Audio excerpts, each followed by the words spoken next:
Good morning, colleagues. Let's get underway. Welcome to the Planning and Housing Committee meeting.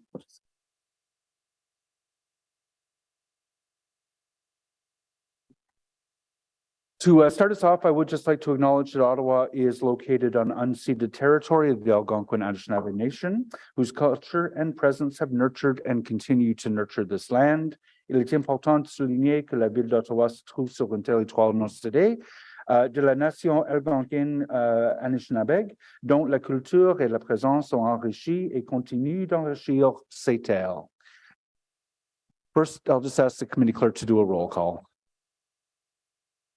Rockington. Councillor Curry. Here. Councillor Dudas. Easy. Councillor Johnson. Here. Councillor Kavanaugh. Present. Councillor Kelly. Present. Councillor Kitts.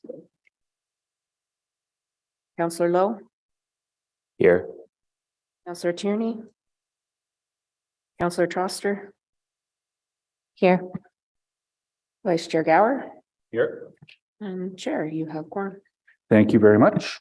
I will just note Tim Tierney, Councillor Tierney is expected to be a little bit late today, and Councillor Kitts, for obvious reasons, will be doing her best to join us through the course of the morning. So as we go through the agenda, are there any declarations of interest? None. Confirmation of the minutes of the Planning and Housing Committee meeting number 2, Tuesday, January 31st, 2023. Are those confirmed? Thank you. So today, the only substantive item that we have on the agenda is consideration of the Planning and Housing budget. We have a number of delegations today. So we're going to go with a presentation from staff, first of all, and then there will be delegations. There is a roadmap motion, which I'm not going to read out at the very beginning, which will be moved by Councillor Gower, I assume, to take us through the budget vote.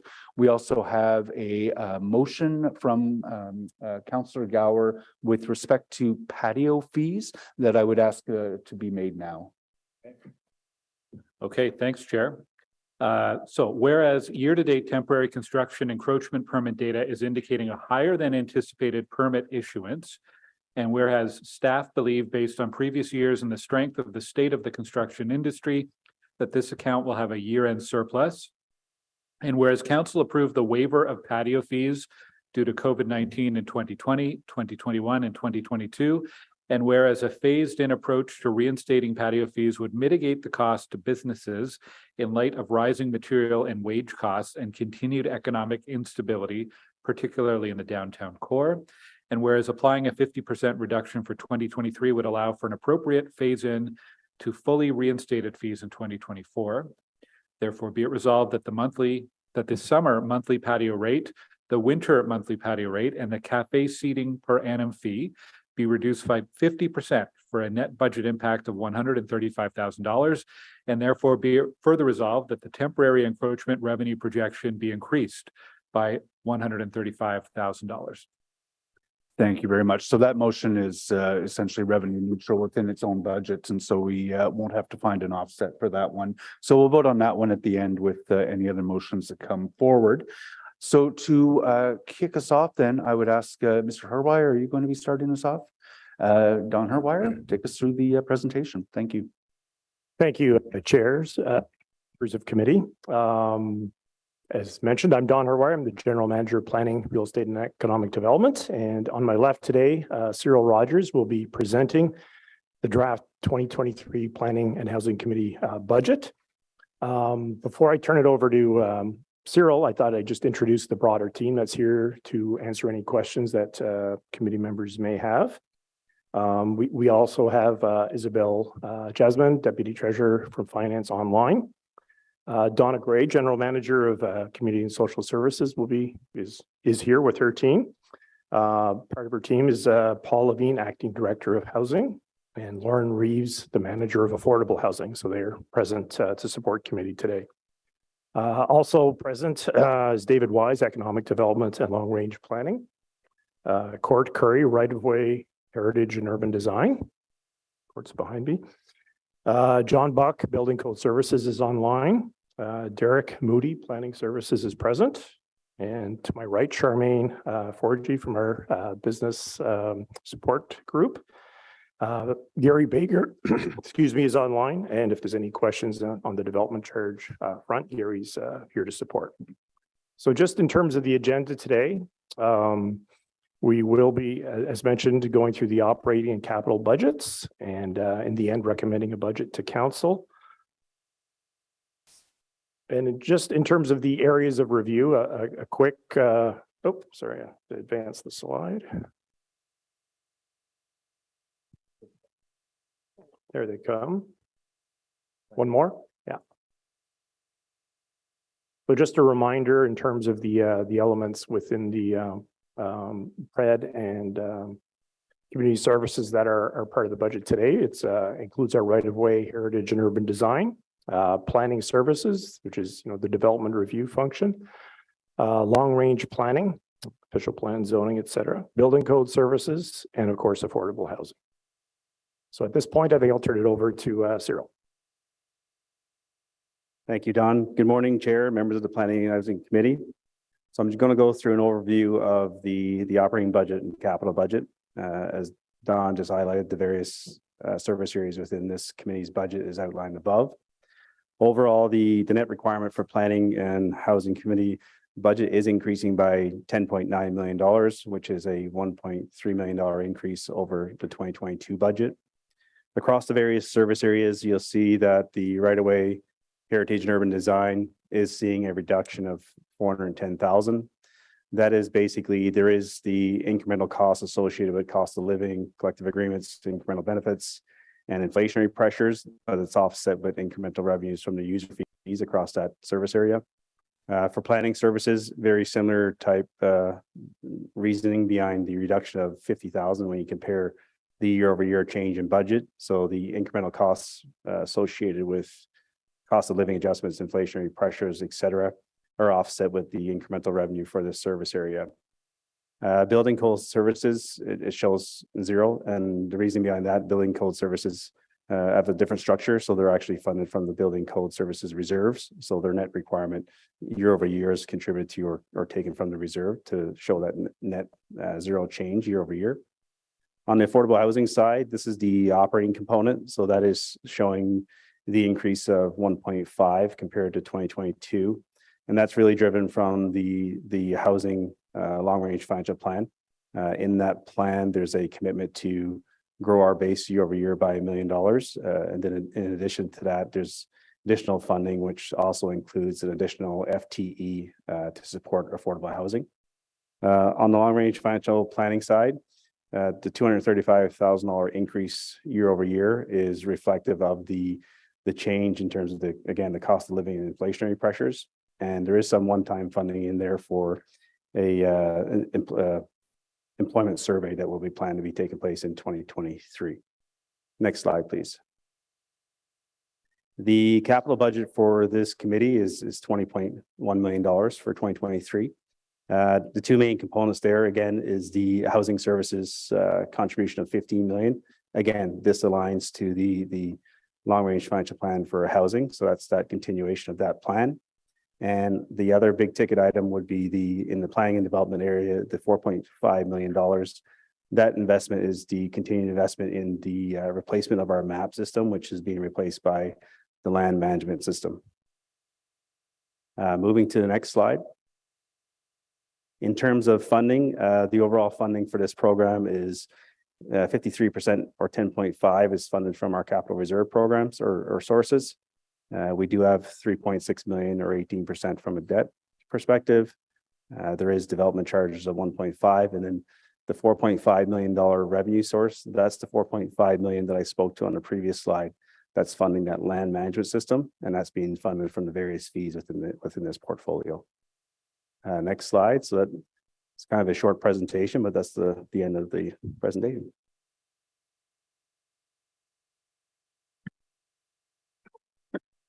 Thank you very much to staff for that. So I know, Councillor Lowe, you've got your hand up. We were going to move into delegations, but was there a point of clarification? Yeah, just going back to page 4. There's a discrepancy in the 2023 revenue numbers for the English and French charts.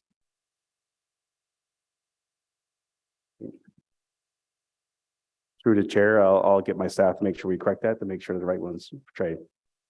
Thank you very much, Councillor Lowe. Yeah, Clarification? clarification just on, I think it was slide 3, the affordable housing budget. It showed the same amount for 2022 and 2023, yet a $1.5 million increase. And so I don't know if you can go back to that slide, but I was just confused by that.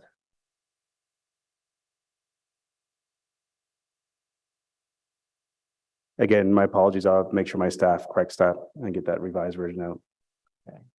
We're eagle-eyed this morning. But which one is correct? The increase or it being the same?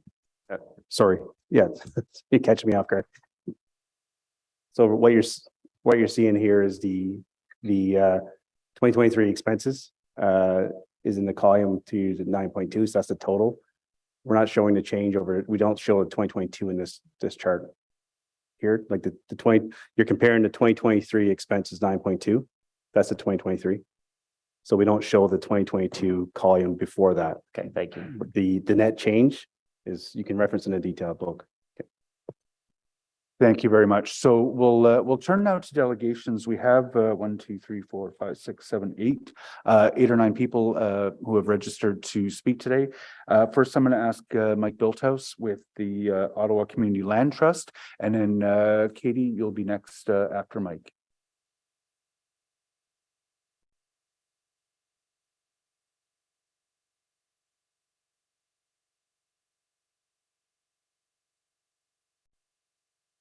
Good morning. Can you hear me? Good morning, Mike. You've got 5 minutes to address the committee. Thanks for being here. Thanks so much. Good morning, everyone. Thanks for the opportunity to speak with you about our city's 23 budget. Pleased to share a few remarks and reflections on behalf of the Ottawa Community Land Trust.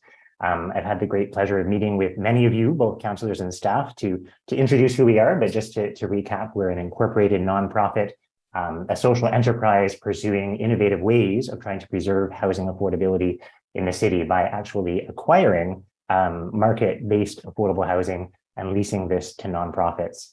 In our city, we're staring down a shrinking supply of affordable housing, and it's our mandate to try to, as Starts With Home campaign identifies, we're trying to stop the loss. And so I want to share a little bit about how we want to do that and how the City of Ottawa through this budget, but also future budgets, can participate in that. You've likely heard that across Canada and here in Ottawa as well, we're losing more affordable housing than we are building it. And that is naturally occurring affordable housing is being lost through, renovations and renovictions, but also just increases in rent. So last year in the City of Ottawa, for example, a unit that flipped from one tenant to another, the average rent went up about 18%. For units where tenants stayed in place, the increases were only 2 or 3%. So we're trying to, acquire rental housing and turn it over to nonprofits and hold it in trust so that those rents are not going to increase as much. So how do we want to do this? We're working on a couple strategies, and I want to share those to invite the city to participate. Broadly speaking, we aim to leverage community impact investment to secure loans that would be needed for acquisitions. We know this is possible because we see it happening across the country. We've seen the Parkdale Neighborhood Land Trust leverage investment to secure mortgage financing and then repay initial equity investors over time. We could then, recycle that capital into a subsequent acquisition, or, and I'll talk about how the city could help pay some, support paying out some of those initial equity investors so that we could establish a revolving loan fund to purchase again. And our goal is to, preserve some of these affordable units that are at risk of being lost, enter into lease agreements with nonprofits to help boost the supply of affordable housing in that way. So how could the city participate in this? We know that the 15 million that the city has allocated for new capital is critical, and we don't want to cut into that. In fact, that needs to grow. We know that because of inflation and rising interest rates and debt service costs, 15 million today is not what it was even a few years ago. But we'd like to see it supplemented with a kind of acquisition component. And this could, enable the City of Ottawa to purchase and transfer properties to nonprofits, but it could also be done in such a way to, make funding available for nonprofits or the Community Land Trust to actually acquire properties when they're on the market. And of course, we need to act quickly in those situations, but we can learn from programs like the multi-unit residential acquisition program that the City of Toronto established in 2019 or 2021. And in fact, it was at a meeting of their Planning and Housing Committee and in conversations with city staff that were really pursuing some innovative approaches that their program, MURA, the multi-unit residential acquisition program, was born. And so, we'd love to see that. In fact, in last year alone in Toronto, using that envelope, which is only 10 million a year, they were able to support the acquisition of 6 properties between 6 and 36 units each. And those are now, within the hands of nonprofits or community land trusts and will be part of their affordable housing for years to come. And, if we can actually purchase even median market rental properties today, by holding those in trust and by holding those with nonprofits, within 10 years, those rents are going to be far more affordable than if those properties were transferred in a sort of financially aggressive kind of way. So the city could help in providing support to pay out early investors. The city could also offer short-term loans to help us manage those transactions on a quicker basis. It doesn't have to be about simply grants or contributions.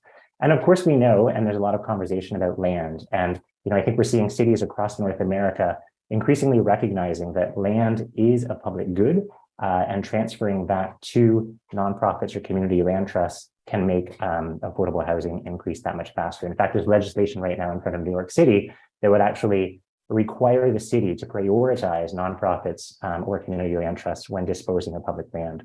So I'll pause there. There's lots more in the brief that we had shared with you. Happy to share more data or answer questions. We know that you have the vision that we share together of ensuring everybody has a home, and we just want to play with some innovative approaches to help advance that. So thanks very much for your time. Thank you very much, Mike. So first up, I see Councillor Troster. I think Councillor Johnson was actually first. I thought so. For some reason, you scooted ahead of her. Councillor Johnson. Thank you. And thanks for your presentation, Mike. It's nice to see you.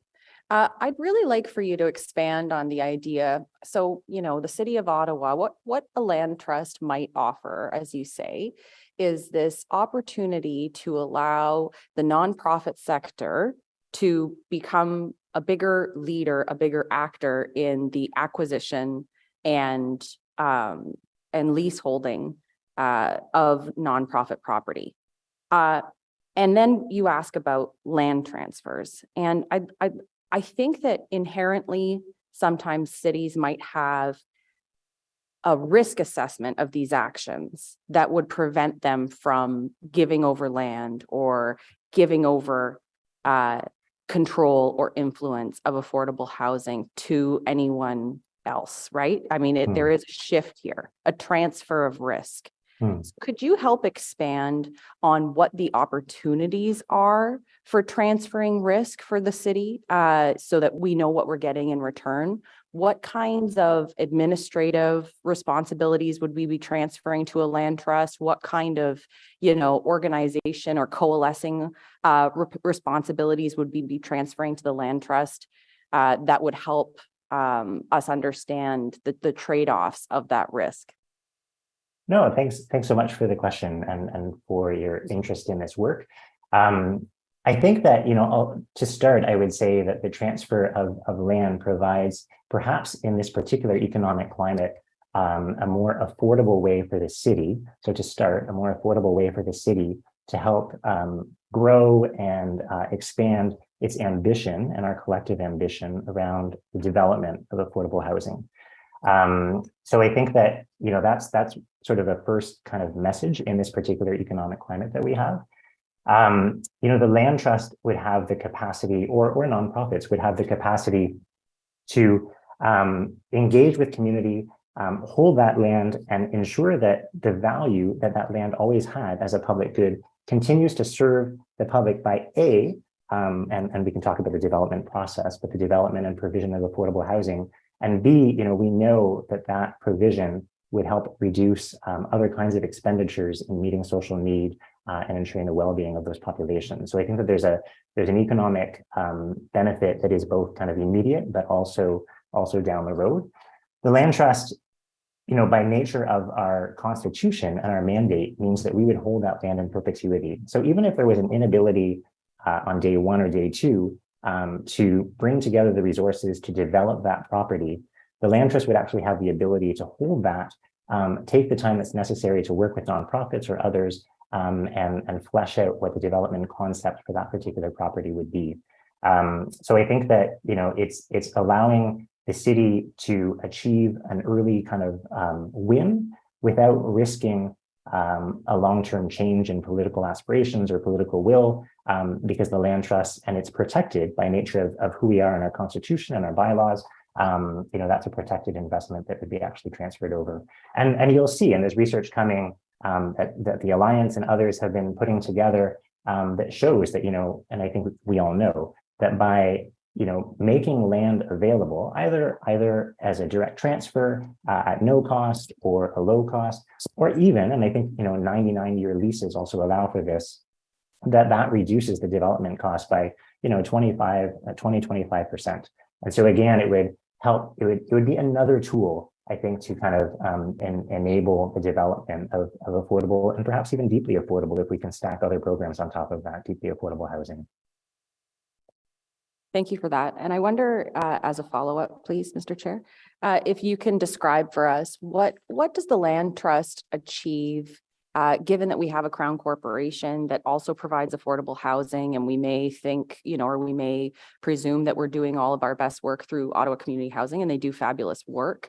But what are the benefits to ensuring that we have multiple strong non-profit housing providers? Because that is essentially what you're working to support, is a lot of these smaller actors that might have a variable level or consistent governance, let's say. When I think about cooperatives, you've got a lot of boards that have, varying experiences in governing. Then you've got just some smaller housing providers like Gignal that provides, really specific cultural supports for, persons who identify as Indigenous, First Nations, Métis, and Inuit. So what is the benefit that Ottawa Community Land Trust offers those small nonprofits that would complement the work that Ottawa Community Housing is doing?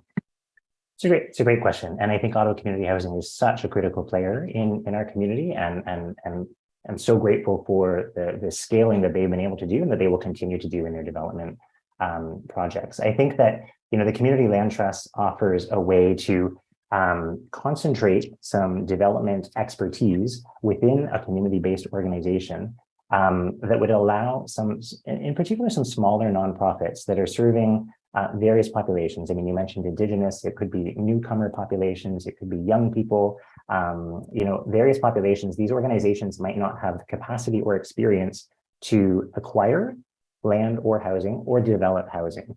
And so I think that, our model would be to partner from the beginning with those smaller nonprofits, removing from them the need perhaps to develop that capacity or those resources. But at the same time, through a head lease arrangement, offer those nonprofits the ability to operate and to manage that housing in ways that are customized, whether that's culturally, linguistically, or in any way to the populations that they're trying to serve. So it allows, I think, for those organizations to maintain the culture of that organization in offering the housing to their populations. I think, and by doing that, I think the relationship then allows for the independence of those organizations, while also allowing something like the Ottawa Community Land Trust to develop some scale so that we can start to cross-subsidize projects, not just development, but also acquisitions, because I think that acquisition piece is really important. So I think that's some of the unique value. I think I would just maybe end by saying, we are really we're really working with the Ottawa Community Foundation and others in the city to leverage community investment. And I think in that way, we can create an entity that welcomes community investment while also potentially welcoming public dollars or the transfer of land in ways that I'm not sure that other organizations have the ability to do, right? So we have the flexibility of mobilizing community and coalescing resources around an entity. So, our goal is to be complementary to existing organizations where I hope that's clear, but are trying to provide, scaled up capacity for some of those smaller organizations. Thank you. I think that's important to note as we think about how we invest and how we support multiple partners, that there is actually a strength in that kind of mosaic of providers. And that all the benefit to community, the benefit to the people living in those communities will be strengthened by that approach. So thank you for your delegation today. Thank you, Councillor. Thank you very much, Councillor Johnson. Thanks for your patience, Councillor Troster. Hi, Mike. Nice to see you again. Good morning. First, I'll start with an anecdote before I ask a question. So prior to being elected, and I'm still involved in refugee settlement and support work in Ottawa, and I was tasked several months ago with trying to find housing for a family of four in Centertown, because the family had been subletting a home just down the street from me. Actually, the children were already in school. They had friends. They did not want to leave the neighborhood. This was also a family from the 2S LGBTQ community. So understandably, they wanted to be close to culturally relevant services. I found a unicorn. You don't find these very often. A home that is owned by a nonprofit provider in Ottawa, a 3.5 bedroom home right downtown. And this family, who are newcomers, they've been in Canada for about 1.5 years. Both women, family adults, work full time, but for about $20 an hour. They were able to rent a 3.5 bedroom home for $1,600 a month. That is unheard of in this city. So this is not deeply affordable housing, rent geared to income, that you would see in an Ottawa community housing building.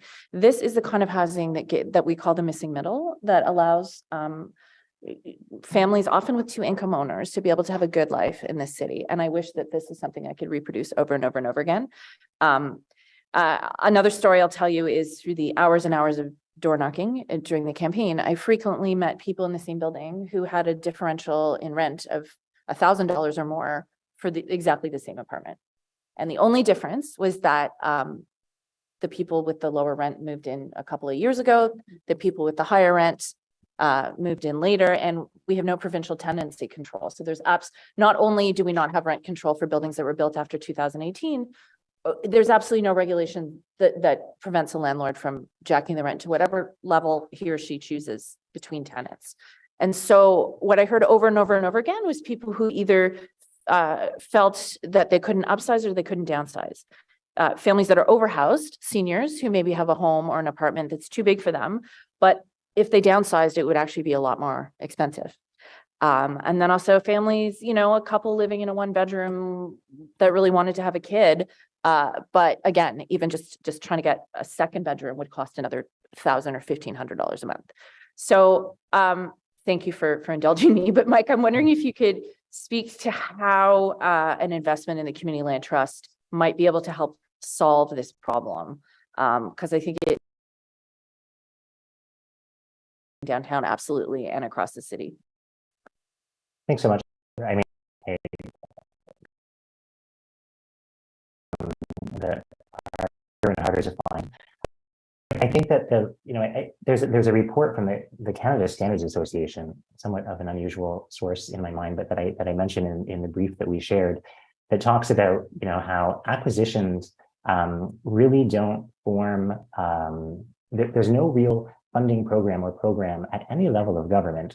And the BC province stands as an exception right now, and what I mentioned in Toronto is a bit of an exception. But by and large, we have very few public funding programs in Canada to support acquisitions. And yet, by trying to capture some of that naturally occurring, is the language that's used, naturally occurring affordable housing, by helping to acquire some of that, we can actually help prevent the loss and the bleed of our affordable housing. What that Canada Standards Association report notes is that community land trusts have actually shown that there are ways to help slow that bleed. But of course, they struggle with resources, as do nonprofits, to be able to make those acquisitions. That's not just about the land trust. So I think that by bolstering the financial capacity of entities like the land trust to be able to then engage as other market actors would, when we make an offer on a property that's listed, at that moment, we're not doing that with any public subsidy. We would be competing with any other potentially interested REIT or pension fund or other small investor that would like to have that property. So I think by bolstering the community land trust, we're bolstering an entity that can actually have some capacity some agility to be quick, by setting up some kind of a loan fund, whether we continue to do that with the Community Foundation or others, we can be ready when those properties are available. Then, of course, we would have the commitment to, if there are existing tenants within those units, we would not evict. The idea would be to stabilize those existing tenancies, and if the units were available, to ensure that they are priced at a rent that would be affordable. Unless there is public support, those units would likely not be deeply affordable from day one. We simply, with the kind of debt servicing costs that we would entertain, we can't entertain that right now. But we would ensure that the units do not increase in rent in a dramatic fashion like that 18% or that we've seen in other landlords. So I feel like I'm offering a really wordy response, but I think that essentially what we're trying to do is participate in the marketplace in the way that the market is structured, but participate as an organization that has the financial capacity to do that. And we will then mobilize, whether it's the equity investors over a very short period of time. We're working with Tapestry Capital to establish a community bond campaign to leverage more patient capital. We want to put some of those mechanisms in place, but in order so that we can participate in the market. That's really our goal. Thank you so much. I will just also note that another opportunity for acquisition that I think is quite urgent is around rooming houses, specifically in Centertown. I have a case right now where there's a really terrible conditions in a particular rooming house where bylaw is very sure. We might end up in a situation where the license is removed. But the problem is, even though those conditions are absolutely terrible, if that housing is removed from the market, there will be 11 to 13 individuals instantly made homeless. And so I know that our community services department, our housing department have had conversations in the years over rooming houses, but I just wanted to put that to that committee's radar because it's certainly to this committee's radar, because it's certainly I'm going to come back to talk about. My last question to you, Mike, is, so I understand you're not making a specific financial ask for this budget, but what will you be looking for from us in the future? Thanks so much. Yeah, I think that, a complementary envelope that would support acquisitions. So as I mentioned, we're bringing to the table community investment, and we're doing as much as we can.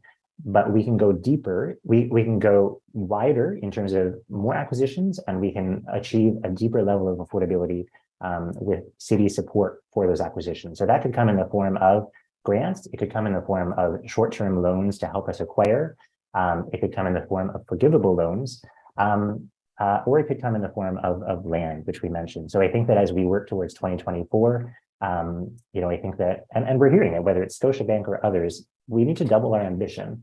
And so I think we'll be looking for some kind of a program vehicle that would allow the city to participate more easily in either those short-term loans or a program like Toronto's MIRA program, the multi-unit residential acquisition program. We're working out what those amounts would be, but I think that, and we're having great conversations with city staff on what that business case would look like and how many units. I think maybe I'll just leave you with one anecdote, and that is, the City of Toronto's MIRA program offers $200,000 for an affordable unit and $150,000 to preserve a rooming house unit. And so, I think that there's a value of new development, but when we know how much, I think the RHI announcement the other day was about 18.5 million that would get 40 some odd units. The capital amounts that are being given for new construction are considerably higher, and the timelines considerably longer in achieving affordable outcomes. So I think that we're looking at a smaller ask per unit, and we're offering a vehicle that would be quicker. So I'll leave it there. Thank you very much. Councillor Kavanaugh. Thank you, Chair. Thank you, Mike. Pleasure to see you again. I appreciate your coming today, and I know you don't have a specific ask today. I'm now chair of Ottawa Community Housing, and obviously we're the city is partners. The city is our shareholder, the only shareholder for Ottawa Community Housing, and when we do things mostly on a big scale, how do you see what you're doing with the land trust fitting in with what's happening with Ottawa Community Housing? Thanks so much, Councillor. And again, Ottawa Community Housing is such an important player in the community. And when I think about, I think it's some 900 odd units that are currently under development at some point in the pipeline that Ottawa Community Housing is overseeing, and that kind of scale. Certainly, the land trust, we don't have that capacity, nor today do we have that aspiration. So I think that there's a scalar difference right now. I don't know, and I think that through OCH's capacity and the kind of the scale of the developments that are underway right now, my understanding is that Ottawa Community Housing is less, I don't know what the right word is, less interested, or it's less in their business model to say acquire that 6-unit walk up in Centertown, or a 12-unit building in Vanier or somewhere else in the city. And so I think that there's space for two actors who are playing somewhat different roles.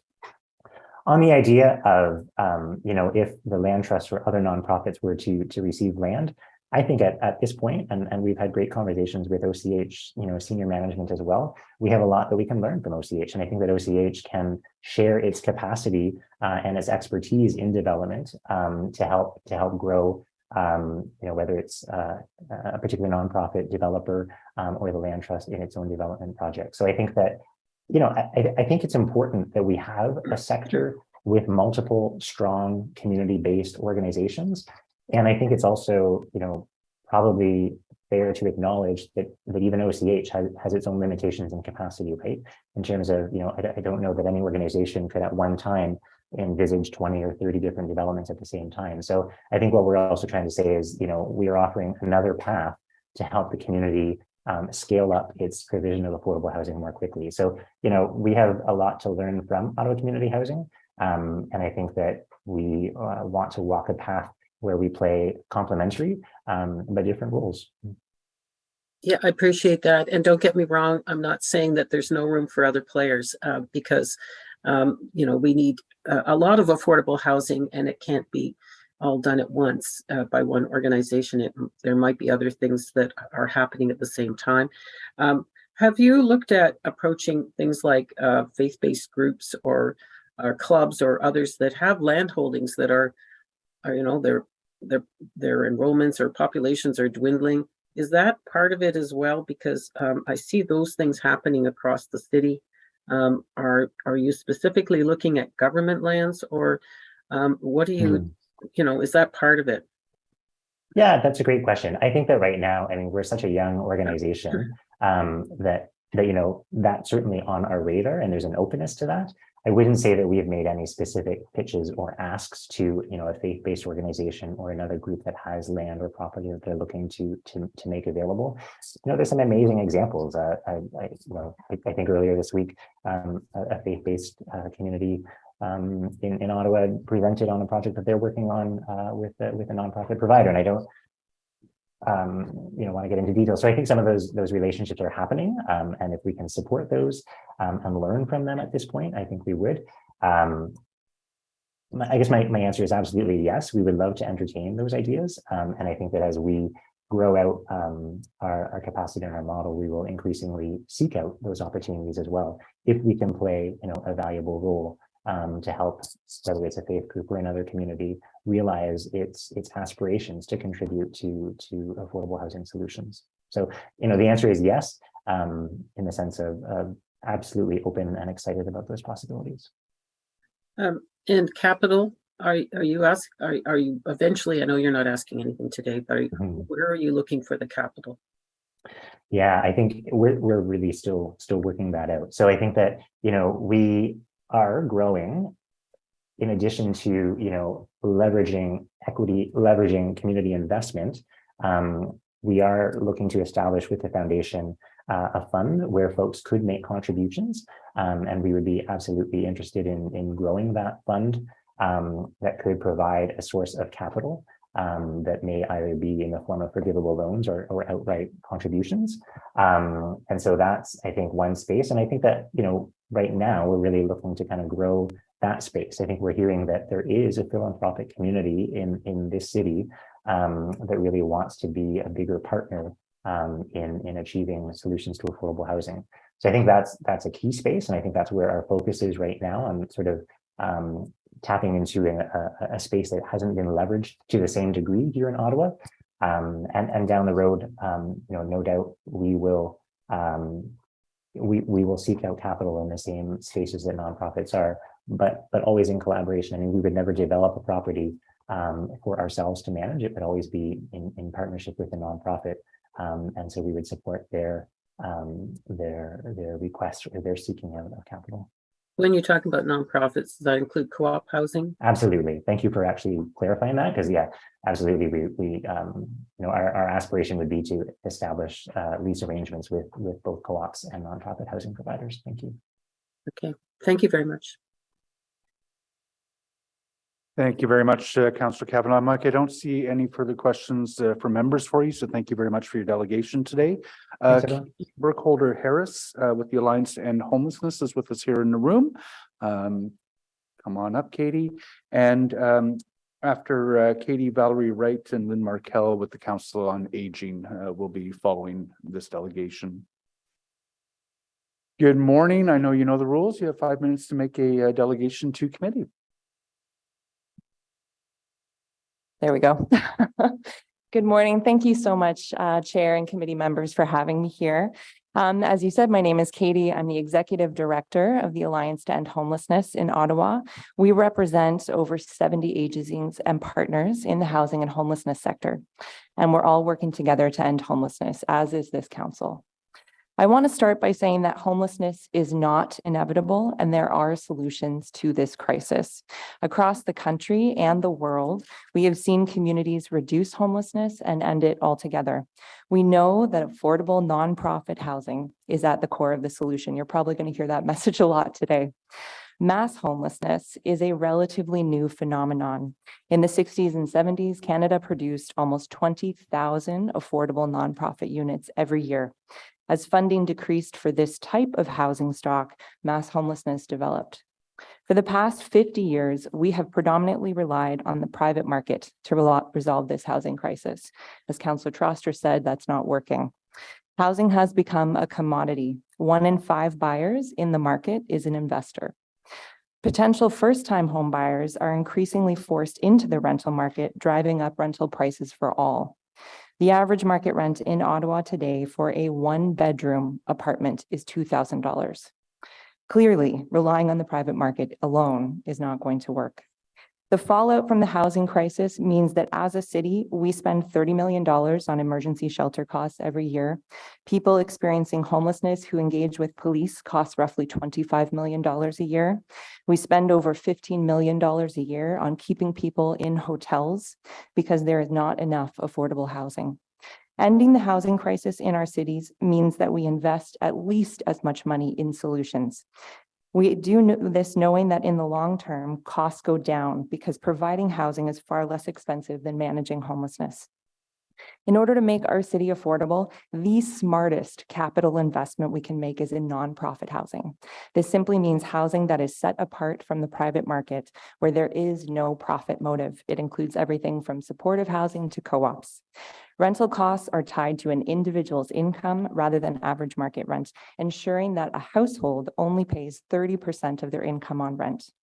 While market rents will continue to escalate, nonprofit housing provides affordable housing stock in perpetuity, and that part is key. Further, in contrast to the calls simply for more supply to regain balance in the market, nonprofit provides actual competition to the private market because there are real affordable options. Increased private supply will not solve our housing crisis as long as so much of the market is made up of investors, setting the terms with little incentive to reduce costs. We urge committee members to act boldly and double the capital expenditure for nonprofit housing today that was set in 2015, from $15 million to $30 million. We know that $15 million no longer buys what it did 7 years ago. In real terms, the amount of money for nonprofit housing is going down rather than up. This goal comes from the Starts with Home campaign we launched for the municipal election. We set a target of doubling the yearly number of new nonprofit housing options in the 10-year plan from 500 to 1,000. We proposed this doing largely through a nonprofit housing acquisition strategy where the City of Ottawa or a community land trust purchases older rental housing likely to be demolished and turns it over to nonprofits. There are few things more important to creating a healthy, vibrant city than affordable housing. I'm encouraged that 16 members of this council have endorsed in whole or in part the Starts with Home campaign. You are in good company.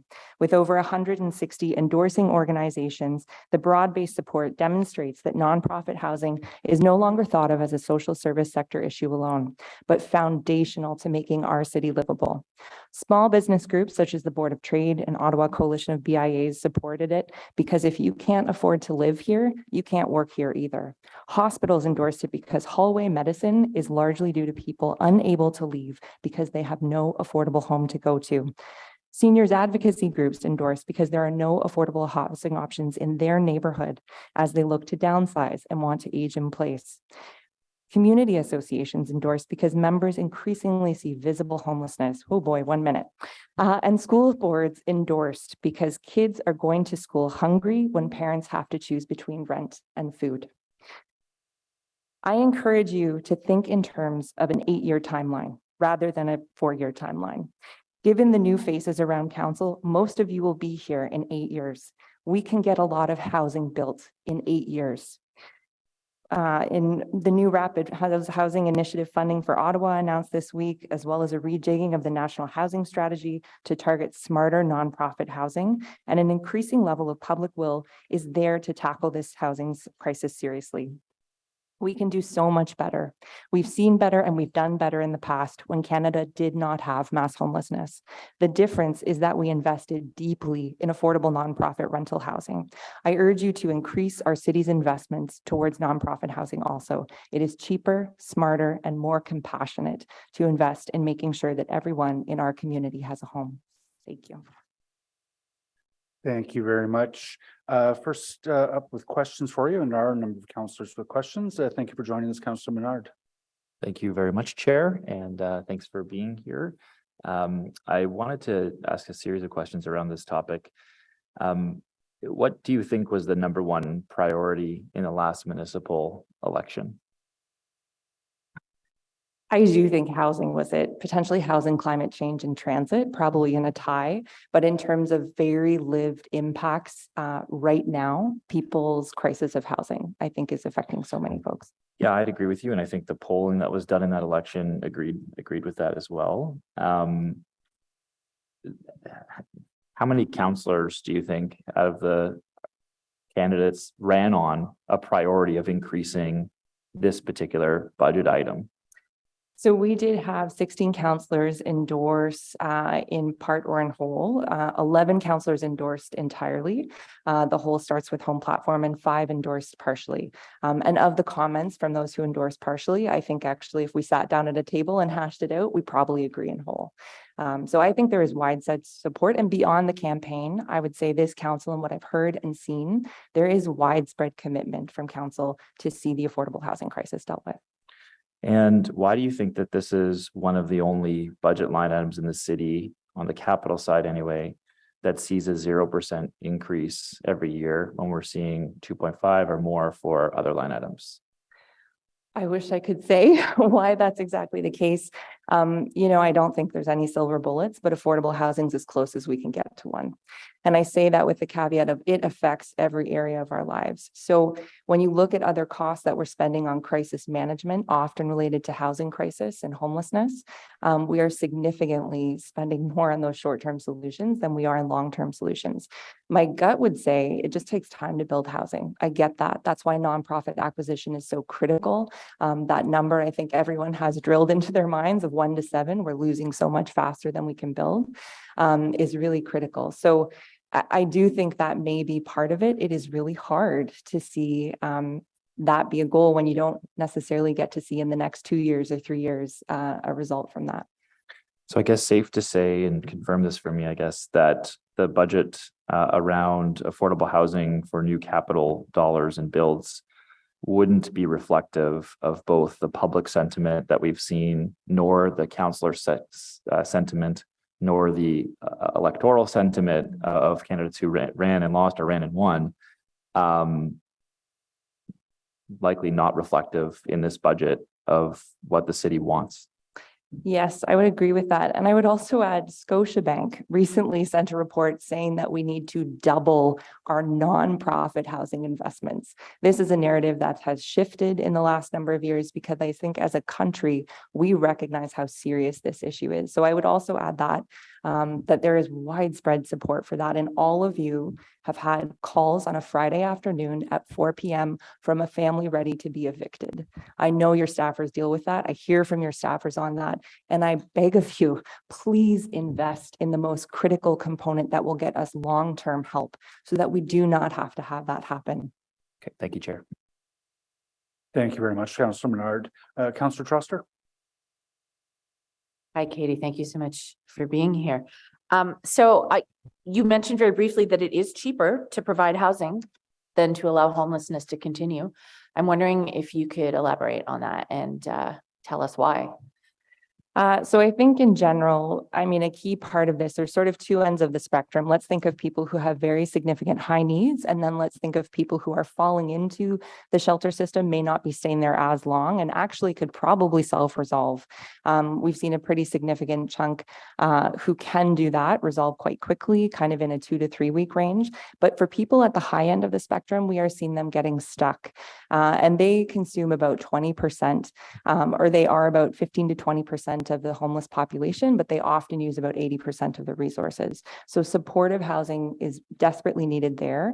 When you add in supports compared to emergency responses, it's a very different story in terms of cost. I think in the Housing First study, it was every $10 you spend, you save $9.60. So it's pretty much cost neutral when you start to look at those numbers.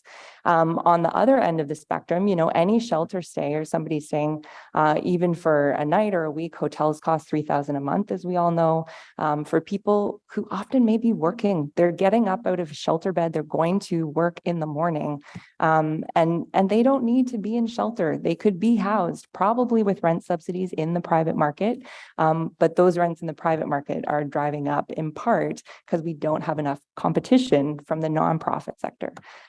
So I think that, you know, you see that spectrum of cost, and as soon as you are homeless, I mean, there's the social cost just of the stress that is on a person experiencing homelessness at its most basic. It, you know, increases mental health crisis. Imagine a kid going to school who woke up in a shelter that morning.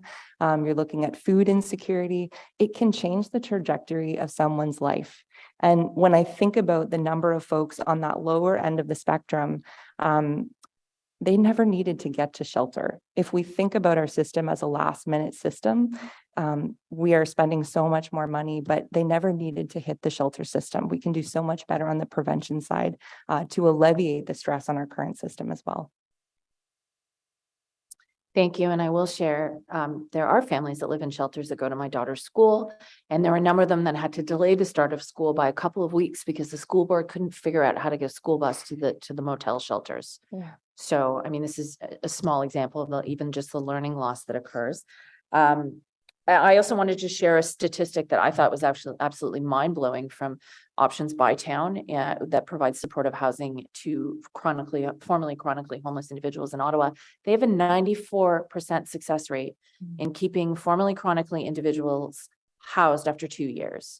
That is a shockingly successful statistic. So I want to really encourage us to start thinking about how we can scale up those models. And the other thing I'll just say is that the number one thing that business owners in the neighborhood want to talk about is ending homelessness.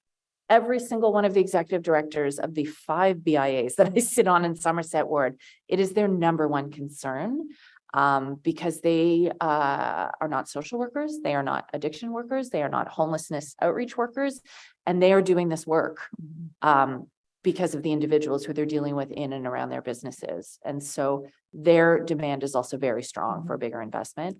Can I direct a question to staff, Mr. Chair? I'll ask for questions to staff just to be held until the end. Okay, absolutely. Yeah, we'll have that opportunity. Thank you so much for your presentation, Katie. Thank you very much, Councillor Troster. Councillor Kavanaugh. Thank you, Chair. Thank you so much, Kate, for coming today. As always, I appreciate you reminding us of all the things that we need to do and how important this is.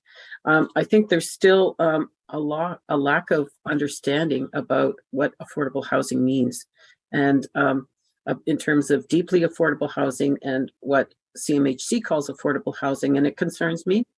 We work with developers who are they might offer a couple of floors of affordable housing with the CMHC definition versus deeply affordable housing, which of course OCH offers. And we want to offer a lot more. We're ready to do it. So can you talk about that? Yeah, I mean, I think one of the biggest missed opportunities is that 3% of the National Housing Strategy has actually gone towards deeply affordable housing. The majority of it has gone to private sector developers subsidizing housing that was probably going to get built anyways in this market, and based on formulas that rely on market rent. So, and I think the frustrating thing is, upper levels of government are setting these definitions of affordable housing, sometimes conflicting in and of themselves, and then the city has to pick up the scraps and deal with what that actually looks like on the ground. So CMHC has set affordable as 30% of someone's gross income. So that is one definition. And then they have a few others, depending on what the benefit is. The one that I'm familiar with, and Donna and the housing staff may be able to correct me if I've got it wrong, but is that affordable for a lot of the programs that have come out of the federal government from the National Housing Strategy, affordable is 80% of average market rent. And then I think of that 80%, the household is meant to pay 30% of their income. There's math involved, which is not my forte, but that's my general understanding of what it costs. Anytime that we tie housing to average market rent, we are making a mistake and we are rendering people into unaffordable housing situations. So we know that average market rent is detached from income completely if we are paying $2,000 for a one-bedroom apartment. So I think in those definitions, where we really want to land is at that 30% of gross income. Imagine if everyone in this city was paying 30% of whatever their income is on affordable housing. They have 70% of their budget to live, work, and play in this city. That is a significant game changer for our local economy, for people's participation in community. It is poverty reduction in a significant way overnight. I'm never going to advocate that we don't need to increase wages and we don't need to increase social assistance rates. But if we only add money where people are dealing with the private sector and we don't beef up on nonprofit options, we're not actually getting there. When we have profit motives intersecting with human rights, we all lose. Thank you. It's well said. I mean, when I see the waiting list of 12,000 for our in our registry, it's absolutely shocking, and I desperately want to get it down. But the issue is large scale building of housing. It hasn't been a factor in decades, in absolute decades, and we're trying to get back. We're trying to get back into it. I just want your comments on just the importance of that. And can I add, maybe as a teaser, we're going to be bringing a report next month on scaling up nonprofit housing in Ottawa. We know the city does not have boatloads of money. We recognize the fiscal challenges you are under, but you do have land, as Mike was saying, and you do have tax levers that you can also be using. So we'll be presenting that. I'm really excited to bring that to councillors. I'll be following up with all of your offices to set up meetings. But there is real opportunity right now. It is not the time to be unambitious. We can do this, and I would love to see Ottawa leading the pack. We also have more government land, so we really can lead the pack. So thank you so much for your time today. I really appreciate the questions and thoughtfulness with which you engage this issue. Thank you. Thank you, Councillor Kavanaugh. Katie, I have a question. This council and this committee are being asked, we're under pressure to approve a lot of new development to really increase the supply. In your view, is there some level of private market supply that could be built that would be sufficient enough to create the downward pressure to make a lot more housing a lot more affordable to a lot of people? No. Cost is what the market will bear, right? And the market will bear a ridiculous amount of money for rent right now because so much of our housing market is made up of investors. And of the investment class within our housing market, 50% are people who own just 2 properties, right? This is not only about REITs and real estate investment trusts. This is actually about, I've considered it like people who say, okay, I have 1 mortgage, maybe I can leverage it probably to pay for the other mortgage I have, which is, I think, what a lot of folks do because they also have entered into mortgages that don't make sense. So I think in that sense, unless we see a provincial commitment to real rent control, we cannot build enough private supply to tackle the housing crisis. I didn't want to get leading with that question. I appreciate the reply. Thank you very much, Katie. Are there any other questions from any other members of the committee? No. Thank you very much for your delegation today. As always, a great deal of respect for the work that you're doing. So up next, and I'm sorry, it's either Valerie or Lynn. Valerie Wright with the Council on Aging. Valerie, are you in the room? On the call? No, I'm on the screen. There you are. Valerie, you have 5 minutes. Welcome. You have 5 minutes to make a delegation to the committee. Oh, thank you so much for giving us the time to do this today. And thanks for Katie, because she said a lot that I don't have to say. My name is Valerie Wright, and I'm a member of the Council on Aging, Age-Friendly Planning and Housing Committee. The COA is a planning and advocacy organization that has represented the voice of older adults in Ottawa for more than 40 years. I am an older adult who just celebrated my 70th birthday, and the conversation in my age group usually goes like this. Should I go? Should I stay? Will I be able to stay in my home as I age, remaining as independent as possible? Or will I move to a condo or a rental where life might just be a little bit easier? If I move, will I be able to easily access basic needs? Will I have the support of an active community around me? Will I be able to afford it? And I am one of those overhoused seniors that Ariel spoke about earlier. Our Age-Friendly Housing Committee has some very strong concerns regarding the state of availability of affordable age-friendly housing in Ottawa. Most older adults want to stay in their homes as long as possible and out of institutionalized settings. There's a gap in Ottawa of appropriate and deeply affordable housing options between living at home and long-term care. We have 2 recommendations. 1, Ottawa needs to increase the range of age-friendly housing options that are both deeply affordable and accessible, that provide access to services and that allow older adults to age in place and community.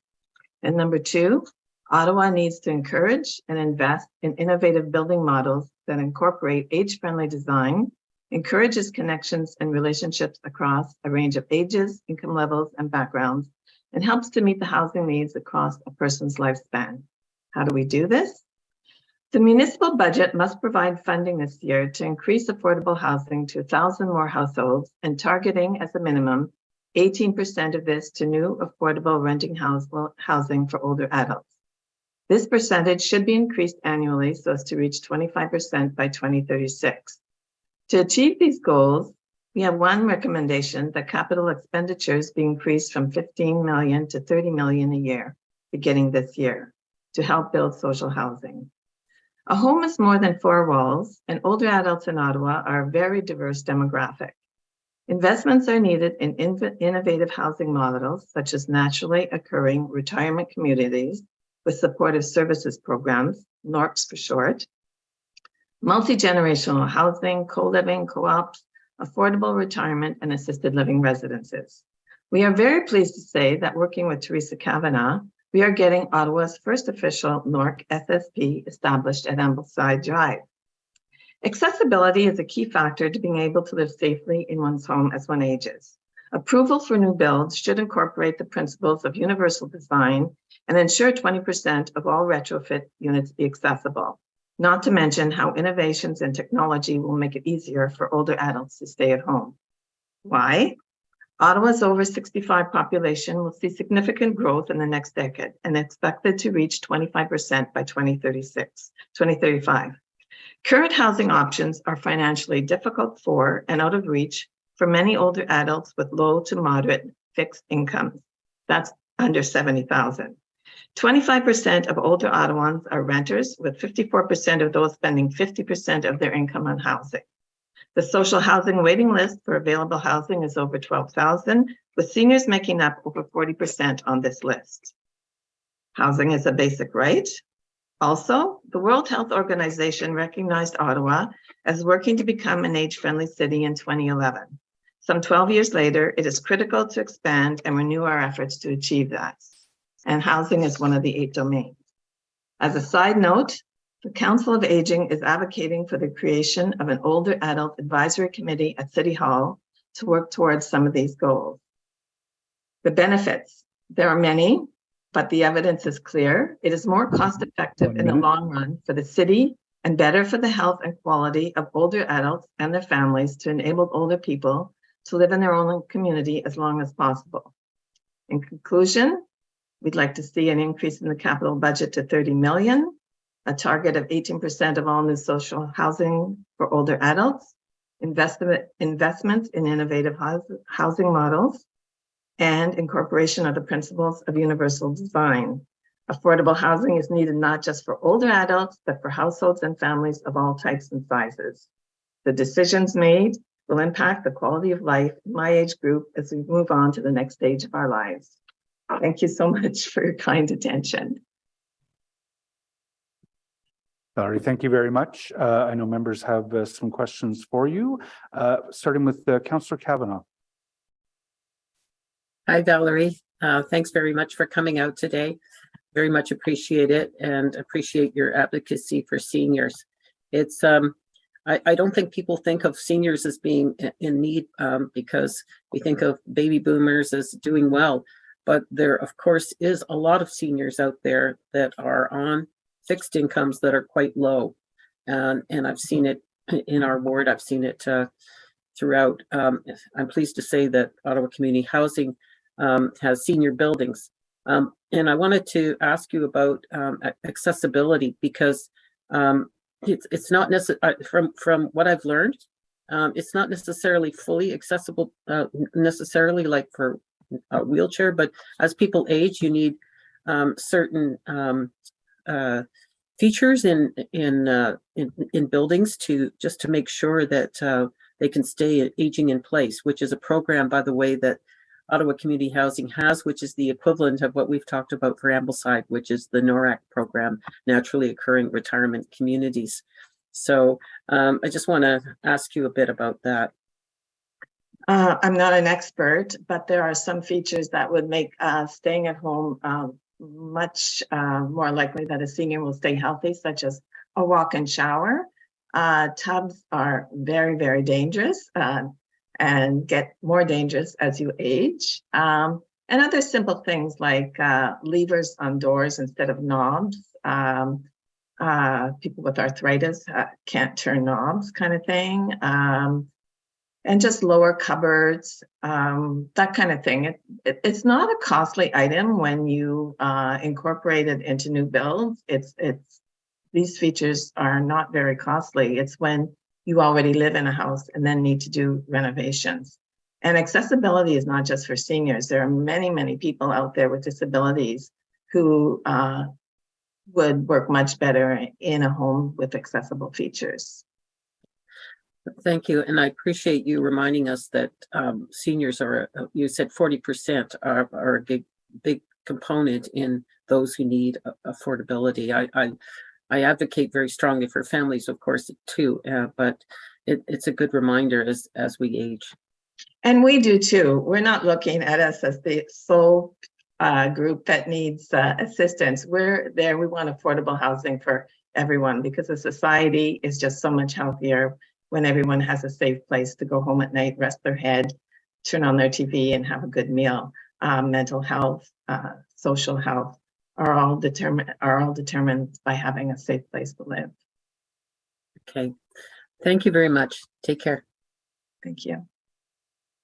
Thank you, Councillor Kavanagh. Councillor Johnson has questions. Hi, Valerie. Thanks for your presentation today. So I am interested in the concept of being overhoused. Because I think when we have overhousing, it's actually a pretty costly, and this is where we start blurring the lines between community and social services programs and planning. But having overhousing is not being effective with the resources that we have to provide affordable housing, right? So we see it in our social service or our community housing provisions where people are overhoused and don't have anywhere else to go. So you're not going to turf them out, because they don't have anywhere to go, but there might be a family of 3 or whatever that are looking to move in. And often this is a senior that's aged in place. So can you help clarify for me? I was hearing both that you understand that you are overhoused, but you also might want to have aging in place programs. So I'm just trying to figure out the ask. Do you imagine the affordable housing capital increase to be purpose-built rental housing for seniors so that then you can move out of your homes and then have aging in place networks? Or how do all of these different asks connect for me? Well, I think that's a very good question, but it doesn't have a very simple answer. Every older person is a unique individual that has unique needs. And that's why providing a number of options for older adults is probably the best idea. For me, part of the reason I'm not moving is because it's much cheaper for me to stay at home. A person whose income is $70,000 cannot afford a 1-bedroom apartment in Ottawa. That's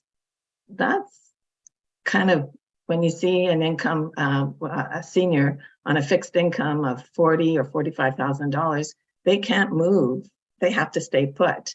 So I think some seniors would like to move into a building of all seniors. My preference would be to move into Teresa Kavanaugh's Nork, where it's multi-generational. There's a variety of people living in the building. And there is a significant number of seniors, but there's programs in place that will provide for my needs as I age. So there is a PSW or a coordinator who is there who can meet some of my needs and not overwhelm the health system. And I have neighbors that have a supportive community, because that's the whole goal of a NORC, is to provide a supportive community. So I would move if I knew I was moving to a supportive community. But everybody's different, so I can't answer for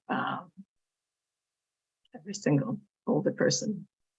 Thank you for connecting that. I'm trying to sort of draw out the relationship between private market and non-profit market housing, because it is a spectrum, and I think we are trying to get there. If I think about our neighborhoods, and Valerie, you live in College Ward, so it's literally your neighborhood. We have these 3-bedroom homes, great size, where we both have seniors who are aging in place because their income doesn't allow for them to move out to purpose-built rental housing. And what we also have is secondary dwelling units where we have, 3 up, 3 down student housing, where those students are also trying to find an affordable place to live. And neither solution is actually meeting the needs of the people that are living in the houses. So without the purpose-built rental housing that is affordable in nature, we will not be able to unlock our private market housing for the full potential of what we're trying to do. So these investments are as people are articulating, as I'm hearing, really supposed to be imagined as part of a private market solution. They're not disparate. If you don't invest in one, you won't see relief in the other. And if you don't invest, let's be directional. If you don't invest in nonprofit housing, you won't see relief in the private market. So I just want to continue highlighting that these two pieces are related. So thank you for your delegation today. And I agree, very important for nonprofit investment. Thank you very much. I don't see any other questions from committee members. So thank you very much, Valerie, for the delegation. We're going to move on in a moment to Alex Culton with the Federation of Citizens Associations, followed by some delegation from the Ottawa Mission. We have 4 more delegations, and what I'm proposing is that when we're through with those 4 delegations, we'll take a 15-minute break just to refresh, and then come back and deal with city staff. And thank you very much, Councillor Johnson, for bringing it back to the budget issue at the end of the last round of questions. Mr. Cullen, Alex Cullen with the Federation of Citizens Associations. You have 5 minutes to address the committee. Thank you very much, Mr. Chairman.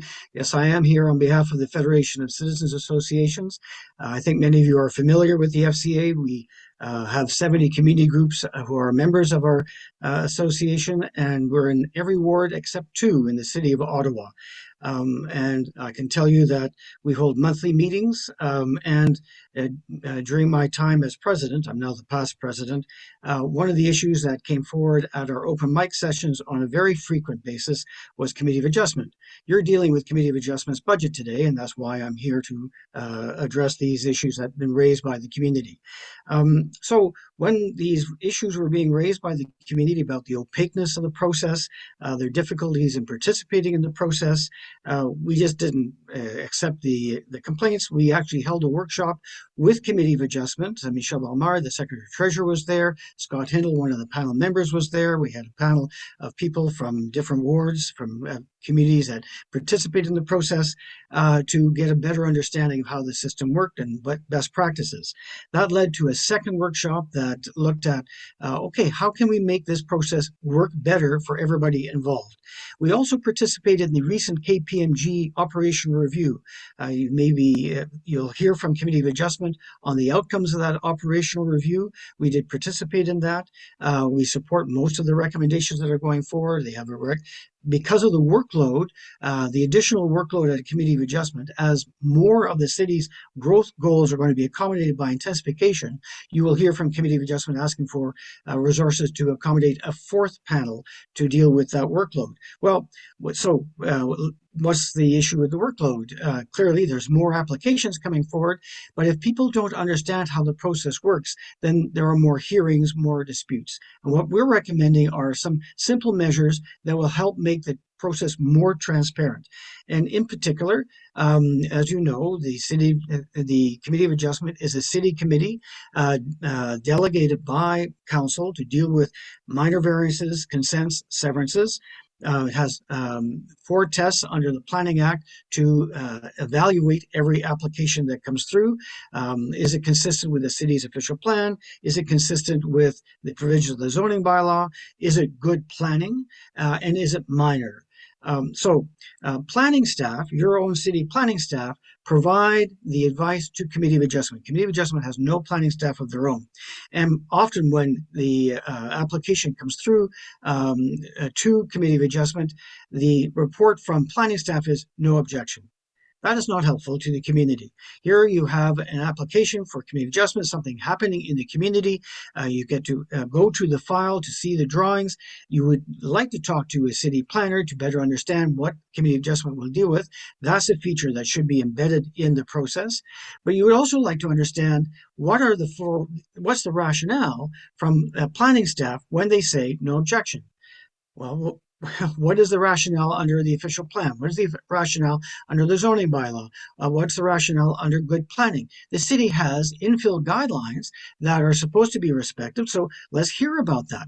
So what we're asking for is that planning staff provide to both the public and the Committee of Adjustment the rationale behind the 4 tests. We're not asking for reams of paperwork. There are clearly budget implications here, but something better than no objection. The last thing I want to touch on, there are other recommendations here, is the matter of appeals. So Bill 23 now makes it, restricts appeals of Committee of Adjustment decisions to the applicant. But the practice of the city, when there is an appeal, is not to appear. In those circumstances where planning staff, city planning staff, have offered a city position and Committee of Adjustment, a city committee, has adopted that position, then we believe the city is obligated to defend that position at a Committee of Adjustment hearing, appeal hearing. So that clearly has budget implications. We understand that these implications are there. That's why we're asking this committee to refer our recommendations both to Committee of Adjustment for their comment, but also to Planning, Real Estate, and Economic Development staff so they can assess it and report back in time for the 2024 budget on these resource implications. And with that, Mr. Chairman, I have 20 seconds in the bank. I'll see if there are any questions. Thank you very much, Alex. And some very legitimate assertions of actions that can be taken. So thank you for putting that forward on behalf of the Federation. And I believe that Lane Johnson has a motion that she would like to put on the table now. Thank you, Chair. I'd like to move a motion that we refer the FCA document guidance for the city's Committee of Adjustment to the Committee of Adjustment and to the city's Planning, Real Estate and Economic Development Department for their review and comment. And to provide a summary by the end of 2023. Thank you very much. So that motion is on the table. We can debate that and vote on it at the end of the staff component of today's proceedings. Are there any questions for Mr. Cullen with respect to the presentation that's been made? See none. Alex, thank you very much for your delegation today. Thank you. Thank you. And with that, I know we have a delegation from the Ottawa Mission, followed by Mary Stewart with cafes. And I think Aileen is here. Aileen, welcome to Planning and Housing Committee. You have 5 minutes to make a presentation. Thank you, Councillor Leeper, and thank you everybody for the opportunity to provide feedback on the city budget. I'd just like to talk a little bit about what we do at the Mission. In addition to providing emergency shelter, we also provide meals to our shelter guests and vulnerable people through our food truck program. Last year, we provided over 938,000 meals across our community. So that's almost one meal for every person who lives in the city. We also provide mental health and addiction treatment programs, primary hospice and dental care, housing services, educational support, job training, spiritual care, and clothing to thousands in need. We are a housing-focused shelter committed to a home for everybody as a human right. We do place people into housing on a regular basis, and we also own 3 apartment buildings of our own to place people into housing. In 2020, City Council voted unanimously to declare a housing and homelessness emergency. We appreciate the support in this budget for housing, including operating and repairing social housing, rent supplements, housing allowances, and support for homelessness programs such as ours. Having said this, the $15 million for new affordable housing in the budget has not increased since it was introduced in 2019.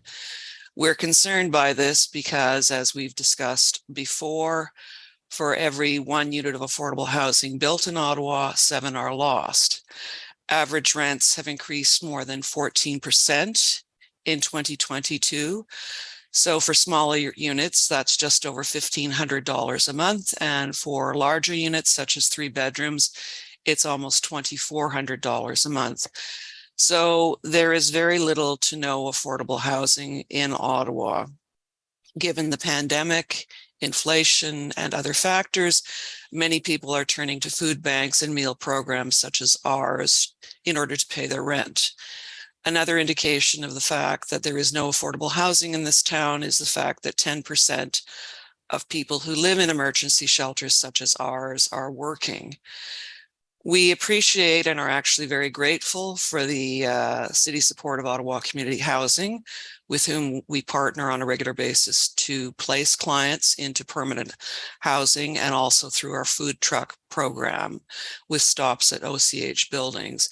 Having said this, there are over 12,000 individuals on OCH wait list, many of whom actually wait for years. And lastly, by the city's own estimates, there are over 200 people currently sleeping outside.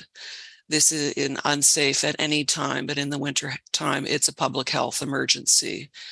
We do understand that the city is in a very difficult position adjudicating competing needs, and also you don't have the ability to run deficits, and they're not desirable in any event. We know also that you need support from the provincial and federal governments to meet the need for housing. As well, we know that the city pegged the $15 million figure in the refreshed 10-year plan for housing when it was introduced in 2020. However, has been mentioned by other speakers, the real value of that allocation is decreasing with each passing year, particularly with rampant inflation.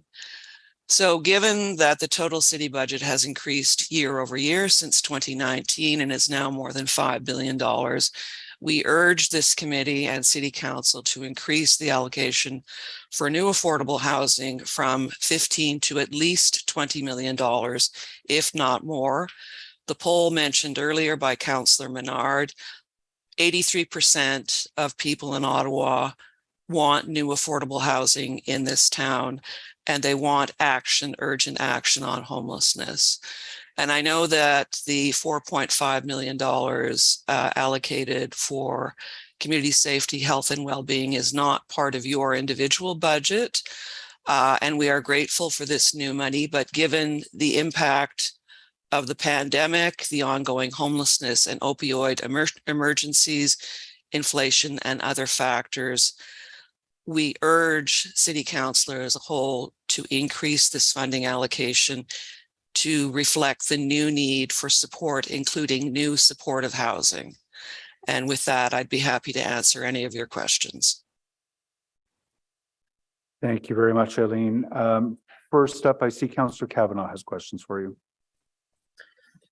Thank you very much, Eileen. And I very much appreciate the work that the mission does and for everything you're holding things together and basically on what we have been unable to do. We're not making enough affordable housing.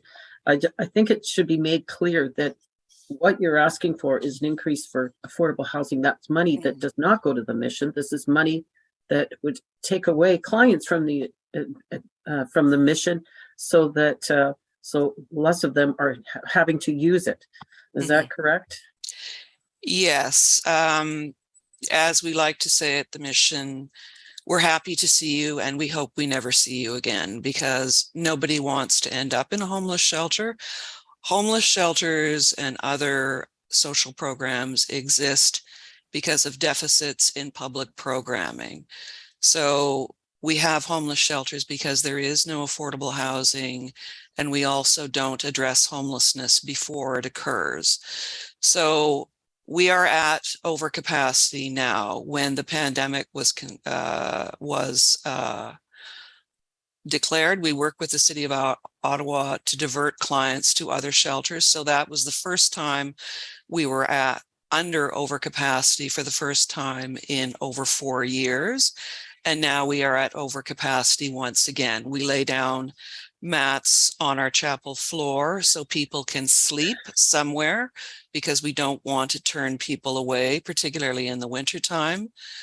But, you know, we routinely graduate people from our addiction and trauma services programs, from other programs, and then they end up back in the shelter because there's no affordable housing. By the city's own point in time count that was released yet last year, 10% of people who live in affordable or in shelters are actually working.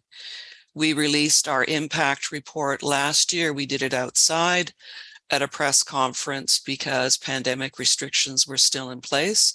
So we put up a tent to afford covered seating for people outside. And one of the two people who came to put up that tent said, "Oh, can I speak at this event?" And I looked at him and I said, "Well, why would you want to do that?" And he said, "Because I live here. I can't afford an apartment." So think of that, going to work every day and then coming back to live in an emergency shelter because there's no affordable housing for you. So yes, we desperately need new affordable housing. We also need supportive housing for clients that have higher needs. I mean, places like Options Bytown, Salus, other supportable housing providers do a marvelous job, but we need more of those spaces now, particularly with the severe impacts of the pandemic, the opioid crisis, food inflation, etc. We need more affordable and supportive housing desperately. Thank you, Aileen, and I'm glad you added about the supportive. We have a partnership of Ottawa Community Housing with the mission in terms of bringing people into housing, but that the supportive angle is very important, so people Yes. can make that adjustment. Yes, that's very true. Thank you. Thank you, and I love the statistic from Councillor Troster on the success of Bytown options Bytown, pardon me, which is very encouraging. So thank you very much. Thank you. Councillor Kavanaugh, thank you very much. Councillor Troster. Hi, Eileen. Thank you so much for being here. I was wondering, so yes, when you speak about the fact that $15 million this year is not going to buy you the same as $15 million a few years ago. I'm also wondering if you could speak a little bit more to the increased need since the pandemic that you've seen in the community in terms of housing and homelessness. I'm certainly hearing from residents and business owners that the problem is much more visible because there's a lot more people who don't have any place to go. So I'm just interested in what you're seeing on your end of the mission. Well, yes, it's very sad and very disturbing, but we do see significantly increased need, most particularly for food.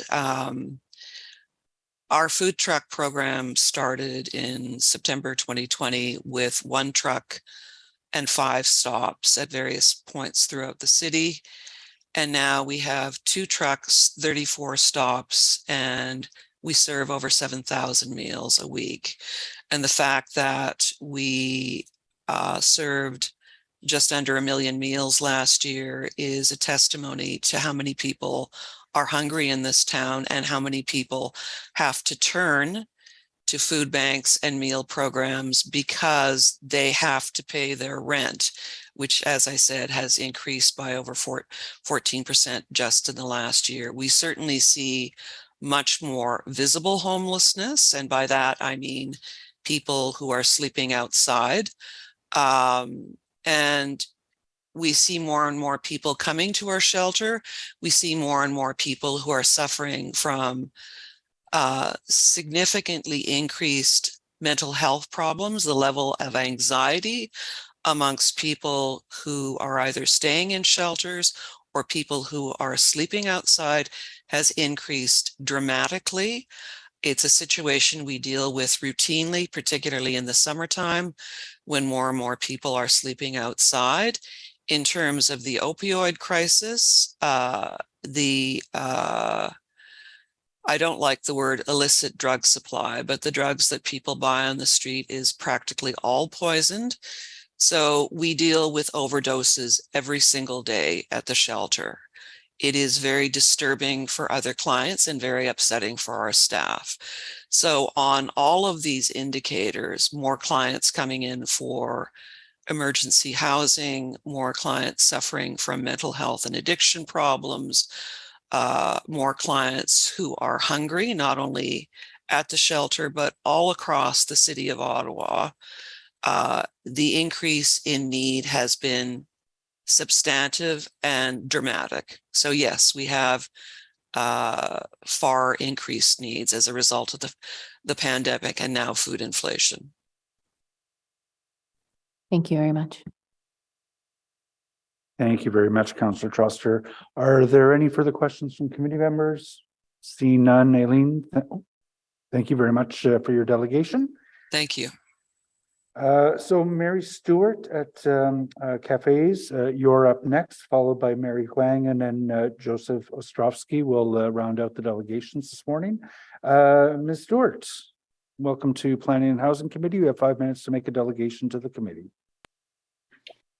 Fantastic. Oh, perfect. Thank you very much. And thank you for the opportunity to speak today. This is my first public delegation, so I'm excited to be here, and it was enlightening to hear from all the other public delegations. So my name is Mary Stewart, and I'm CAFE's Climate and Environment Coordinator operating on unceded, unsurrendered Algonquin and Anishinaabe territory. You can go to the next slide. Thank you. So I think most of you probably know CAFE's. Community Associations for Environmental Sustainability was founded in 2010 and is a forum for representatives of community and residents associations to meet, exchange, and engage with the City of Ottawa on environmental issues. And our members include representatives from urban, suburban, and rural communities. You can move to the next slide. Thank you. So today I'm going to speak briefly to the city's high performance development standard and why it is important that we fund incentives for it to be met, as it did not receive mention in budget 2023. And this is a subject that Cafes has done much advocacy around in 2022. So in short, the idea behind green building standards is that a stitch in time saves 9. We know that it's much less costly and more beneficial from an emissions perspective to build better rather than to retrofit later. The budget includes some funds to retrofit a city building, but we also need to see funding for green building standards. So how can we ensure that we're building in a way that's truly net zero, but also preserves the natural environment and creates safe, resilient, and connected communities? Next slide, please. So we know that an enormous share of Ottawa's emissions come from buildings, having accounted for 46% of city community emissions in 2020. Incorporating energy efficiency and emissions reductions measures in new building design is essential for achieving the city's emissions reductions target. The High Performance Development Standard is one of the 20 priority projects identified in Energy Evolution. Not only this, but the standard will be important to bolster climate resiliency, and if implemented in an ambitious manner, will help achieve the city's overall climate and environmental goals, as it includes considerations for electric vehicle charging, waste diversion, and solar panels. Next slide, please. So in April 2022, City Council approved the High Performance Development Standard. Cafes applauds the city for their work on the standard, but there remain holes in terms of its application. Notably, recently with Bill 23, this has restricted the breadth of the buildings that the standard applies to. And for this reason, it's important to ensure that the standards can still be met. As of right now, we don't see the standard in Budget 2023, and the Engage Ottawa website has not been updated since the official plan was approved and since Bill 23 came out. So we want to know what's happening with this. So next slide, please. So if we don't have sticks, we need to find carrots. So Cafes urges the City of Ottawa to consider incentives in order to meet the green building standard. Incentives are supposedly under development for tiers 2 and 3, but where's the funding for them? Examples of incentives could include development charge rebates, though I'm not sure about this with Bill 23, local improvement charge financing, community improvement plan, tax increment rebate, expedited reviews, and awards. This would make obvious sense for, or make sense for the obvious implications for emissions reductions and environment, but also for cost savings and affordability. Many measures to increase energy efficiency lead to long-term savings. And further, many of these measures are more difficult to and costly to make once a building is constructed. So it makes sense to build them into the process from the beginning. Cost savings have implications for low-income folks, notably when we think about the inability to retrofit one's dwelling as a renter. This is important as we know we're in a housing and affordability crisis. And move to the next slide, please. And I just want to highlight one illustrative example, which was Karen's Place in Ottawa, a 42-unit apartment building that provides supportive housing to adults living with mental illness and concurrent challenges, and was the first affordable housing project to receive the Passive House standard in North America. So the energy demand is comparable to that of one average single-family home, while each unit is projected to only cost about $30 a year to heat and cool. So this example demonstrates how sustainable, affordable housing provides an opportunity for municipalities to combat the ongoing housing affordability and climate crises together. And next slide, please. So with that, Cafes hopes that the committee will consider the need for incentives in implementing the High Performance Development Standard and the ways in which ensuring this standard is followed can build a more sustainable and livable Ottawa for all. Even though implementation measures for the standard are currently weak, this doesn't prohibit meaningful attempts to ensure that the standard is met. We just need to see funding for this to come to fruition. So thank you very much. Mary, thank you very much. I know Councillor Menard has questions for you. Thank you very much, Chair, and thanks for being here, Mary. I just wanted to follow up on two things. Number one, the Bill 23 changes, because you mentioned it's applying to, it limits our ability to apply it to certain buildings. And I was hoping you could expand on that. And I'm just referencing that Bill 23 came out, was severely going to restrict the amount of use of HPDS, but then they changed it in the second round. That, and my understanding from our legal staff is that this allows us to implement the HPDS as we initially sought to from that planning committee previously approved. So I just want to get your perspective on that first and then second round on Bill 23 and where you see it as a limiting factor in application for the city. And then I'll have a second question, Chair. Absolutely, that's a good question. So from my understanding, the initial Bill 23 severely restricted the ability for municipalities to enact their high performance development standards. From my understanding, though this was changed at this point, there were changes made to the site plan control that mean that now if a building has 10 units or less, it's exempt from the site plan control. And with that means it's exempt from the 12 Tier 1 requirements under the site plan control for the high performance development standard. Okay, that's the point that I'll seek clarification from legal and our planning staff at some point, and perhaps I'll just ask for an email from staff on that particular point.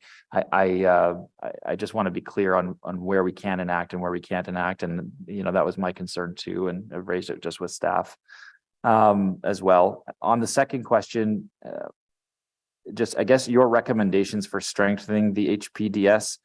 Can you send those around to councillors and just perhaps highlight them here today? I didn't know a committee, we did make some changes to this and we got, implemented these in the first place, which is a start. And obviously these can improve every term, but if there's specific areas that you want to see, it'd be helpful for me to know exactly what those are. And if you have some information now, also helpful, just getting a little more specific than the presentation offered. So, Councillor, and I will just, we obviously have a delegation in front of us who's prepared to speak to it, but I just want to make sure that we are addressing the budget considerations primarily today. And we will have opportunities to take a look at high performance development standards through the course of the term of council. But if there are elements, Mary, that you feel play into today's consideration of the budget, I know we'd be grateful to hear those. Yeah, thanks. In terms of the budget, I think what we're really asking for is an update. As I think there are supposedly developments on actual incentives for tiers 2 and 3 of the high performance development standard that aren't currently required through the site plan control. So an update on what exactly is happening with that, and actually getting some of these incentives as a budget line would be important to actually see what we need to see some kind of incentive for the high performance development standard. Otherwise, Cafes wrote a full report that was comparing the Ottawa high performance development standard to Toronto's green standard, showing some holes and areas for improvement that could be sent around, that I believe Cafes presented on at previous committee meetings in 2022. Okay, thank you very much, Chair. And yeah, if you could just follow up with me over email, that would be helpful, and appreciate working with you. Thanks. Thank you very much, Councillor Menard. Mary, I don't see any other questions from members for you. So thank you very much for your delegation today. We have two more delegations, Mary Wang and Joseph Ostrovsky will finish it up. Mary, if you're on the Zoom, you have 5 minutes to address the committee. Hi, Chair Liepert, Vice Chair Grauer, and councillors. My name is Mary Huang, and I am the President of Centertown Community Association, the co-chair of CCA's Housing Affordability Working Group, steering committee member and treasurer of the Ottawa Community Benefits Network. I'm a member of the task force to revitalize Ottawa downtown, and I'm also on the Council on Aging Housing Committee. Today, I am here speaking to you as an individual and resident of Centertown, since I wasn't quite prepared enough to get ready to get things approved through CCA. 3 years ago, we declared a housing and homelessness emergency when 8,619 people were recorded as homeless, and an estimate 200 people were sleeping rough. The estimate has only gotten the situation has only gotten worse, where we have a lot more people homeless in our city, and more neighbors are sleeping rough. Recently, I spoke with Parkdale Food Center and Hijinks, and both noted a lot more people needing help with food, including significant number of seniors that have not been there before, they had not seen before.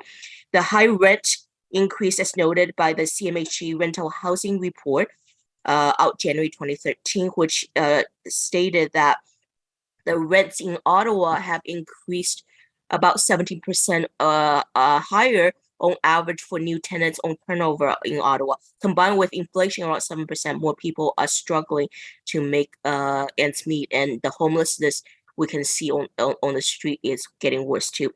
The Scotiabank VP, Rebecca Young, published a report January 18th, titled Canadian Housing Affordability Hurts, in which she stated Canada needs ambitious, urgent strategy for social housing. Canada's stock of social housing represents just 3.5% of its total housing stock, and that is about half of the average of our peers for OECD and G7 countries. To improve things, this is an effort that requires all levels of government, including the City of Ottawa. Senator Community Associate did a community workshop from homelessness to housing last year, and recently did a workshop, working group session on rooming houses to delve into some of the issues. Steve Pomeroy stated that depending on the time period used, 7 to 15 units of moderate affordable housing under 750 are lost for each unit the government built. We are losing the war on housing and homelessness. Rooming houses is an essential part of the housing continuum and is an affordable option for people of low income, although some rooming houses have also seen price increases, especially when ownership changes.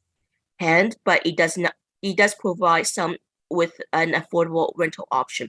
City staff clarified that the number of rooming houses have declined from around 450 in the 1970s to current state, which is about 85 licensed rooming houses with more than 1,000 residents. If the City of Ottawa truly put the people of Ottawa first, then this is a situation where the status quo is not sufficient and the strategy will fail the people of Ottawa. A $15 million budget on the same level as last year affordable housing budget, and with the increasing construction costs and higher interest rate, this is essentially a reduction in the projects and housing units the budget can support. Given the real estate environment, the acquisition of existing rental housing makes the most sense, and it gives the best possible value for money for affordable housing for our residents. Rental housing buildings are valued at discounted cash flow, so interest rate rises, the asset value declines. This is a good time for nonprofit housing organization to go shopping, but to do so, they need to have access to funding. I'm asking the Planning and Housing Committee to recommend to the council to take the $15 million affordable housing budget as is, but add an additional $15 million to start a revolving acquisition loan fund for small, moderate price buildings and rooming houses. There could be some look later to see if something can be done to extend to conversion project of office to residential for Ottawa downtown, similar to what Calgary has done. So this is my presentation for today. Thank you for listening. Mary, thank you very much for that. I'm looking to see if members have questions. Councillor Troster. Hi, Mary. Thank you so much for being here. I'm wondering if you could just speak to the impact in the rise in rents in the neighborhood and the increase in homelessness, how you think that's impacting the revitalization of downtown Ottawa, and what you think the budget of this committee could do to help. I'm seeing it. I have a garden plot in Nanny Goat Community Garden, and I've seen people in tents in the summer, and I'm seeing people in the street. I've talked to some of them at gas stations and elsewhere. I know Karen Lee at Hijinks talked a lot more than I do for when they come to for food and help at Hijinks or they actually do some outreach. I know also the pandemic funding ran out in December, where, for example, Food for Thought used to drop off 50 meals a week at Hijinks, but that stopped starting from February last year, and that stopped in December because there's no funding. And I think with the revitalization, the Ottawa tourism person, Catherine, have said that it's becoming very much of an issue with tourists coming in. The Byward markets probably a little bit worse off than the center town, but it's the homeless issue is quite high in center town, and it's really a shame that there's no place for them to go and keep warm when the nights are cold. I have talked to a young man in his probably late 20s, early 30s at the Esso gas station back in Gladstone. And he said, this was probably a little bit over a year ago. He said he was living in shelter for most of 2020, and he was living on the street in most of 2021.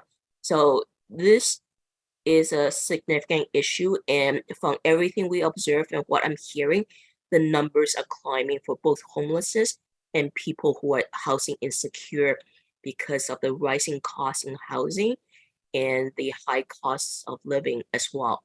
So to have seniors on fixed income showing up in food banks, we have a significant issue, and at some stage they will no longer be able to choose between food, rent, medication, and other items, and they may become homeless. Thank you so much. Thank you very much, Councillor Troster. Mary, I don't see any other questions from committee members, so thank you very much for your delegation today. Appreciate that. Our last delegation today is Joseph Ostrowski. Mr. Ostrowski, you have 5 minutes to address the committee. Thank you. So I'm here from Make Housing Affordable, and we had a few comments on the proposed budget for the Planning Committee. First, we believe, as other people have said, that more money is needed for social and affordable housing. There are over 10,000 families on waiting lists for social housing in the city. Hundreds of people are lacking permanent shelter. And while the city is investing time and resources, including money, into solutions, we do believe that the proposed budget here comes short on that. Even apart from chronic underspending at all levels of government and a lack of ambitious targets, that we've had increases of construction costs since 2020. And the proposed budget here uses the Housing Services Long Range Financial Plan from 2020 to justify the proposed spending here. And obviously that won't be enough to fulfill the requirements. And so we hope the committee takes that into account when approving the proposed budget here. And we also look forward to the upcoming 2023 update to the Housing Services Long Range Financial Plan that was mentioned, I believe, it was mentioned in the Ottawa Citizen in June of last year. And we hope that comes soon, because any delays in these sorts of spending and approvals and things like that makes developments more expensive, because we're dealing with inflation, construction costs, interest rates increasing over time. So anything that can be done as quickly as possible is obviously better. And that the City of Ottawa can't rely necessarily on other levels of the government to maintain the levels of funding that they're supplying now. Changes in government do occur. Things are unpredictable, and so it's obviously better for the City of Ottawa to spend more of its own money as much as possible. And as also was mentioned by other people, even apart from the tremendous human cost and suffering that happens as a result of people not having shelter, there's also the financial aspect to it. To the city, that Housing First initiatives, getting people off the street and into homes, saves the city tens of thousands, even hundreds of thousands of dollars per person in other city services that people are engaging with instead of just dealing with the house, instead of just being given housing. As well, something that wasn't mentioned is we're looking forward to the upcoming community improvement plan, which I believe is coming out in this month and will be approved in March, which will hopefully incorporate the suggestions in the consultations that happen there, as well as parts of the mayor's platform on, for example, providing relief for application fees and development charges for nonprofits and affordable housing, particularly near transit, and also other ways of using city finances to accelerate these types of housing. So we hope that the Planning Committee takes into account that in March there may be proposals that affect that sort of revenue stream from various fees in terms of accelerating affordable housing. And again, we hope that this happens as quickly as possible, because delays are a concern for construction. And finally, just as a general point for the city's finances, in terms of the activity of the Planning and Housing Committee, we hope that the Planning Committee acts to accelerate infill housing which is obviously a net positive to city finances, and to slow sprawl, which is a net negative to the city's finances. And so obviously including in that is spending more on the sort of on dense and affordable and social housing, which is something the city can immediately fund, which can help act as intensification. But as well, we were disappointed in the delay to the zoning bylaw review, because again, our particularly complicated zoning bylaw with 446 provisions, very convoluted, involving all these amalgamated city bylaws. And so we hope that that would have been able to be resolved faster and not delayed as it was at the last planning committee meeting. Because, and so as was mentioned at the last planning committee meeting, excuse me, staff, somebody asked if staff might have more of a need for funds, if that would accelerate the zoning bylaw review. And so we definitely support any sort of resources that the Planning and Housing Committee can supply here for the zoning bylaw review to ensure that that's completed as quickly as possible. Thank you very much. Thank you very much for the delegation. Are there any questions from members? See none, we will wrap that up. Mr. Ostrowski, thank you very much for being here today. So those are our public delegations. Members, what I'm going to propose is we take 15 minutes before we come back. When we come back, we'll have the opportunity to pose questions to staff, make wrap-up statements. There are two motions that are on the table, one addressing the patio fees, one addressing the referral of the FCA's C of A asks to staff, as well as the roadmap motion to approve today's budget. Let's see you in 15 minutes. Thank you.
how we, reach the 15 million. It seems to me that if we were factoring in inflation, since we had this, we'd be more at 16.8 or around 17 million today. So I guess, how does staff propose we combat the inflation that we're seeing and ameliorate this budget so that we don't have real dollar cuts to affordable housing capital in the future? Through the chair. So when the housing long range financial plan was done, we looked at the overall 10-year plan, and we looked at the assumed inflation over that time, and 15 million was the normalized amount, including inflation. Having said that, and it was referenced earlier today, obviously there's been some significant changes in the market condition in terms of inflation in the last couple of years, and we are committed to refreshing the long range financial plan this year. So my goal would be to have this plan refreshed in time for the 2024 budget. Okay, that's helpful to know.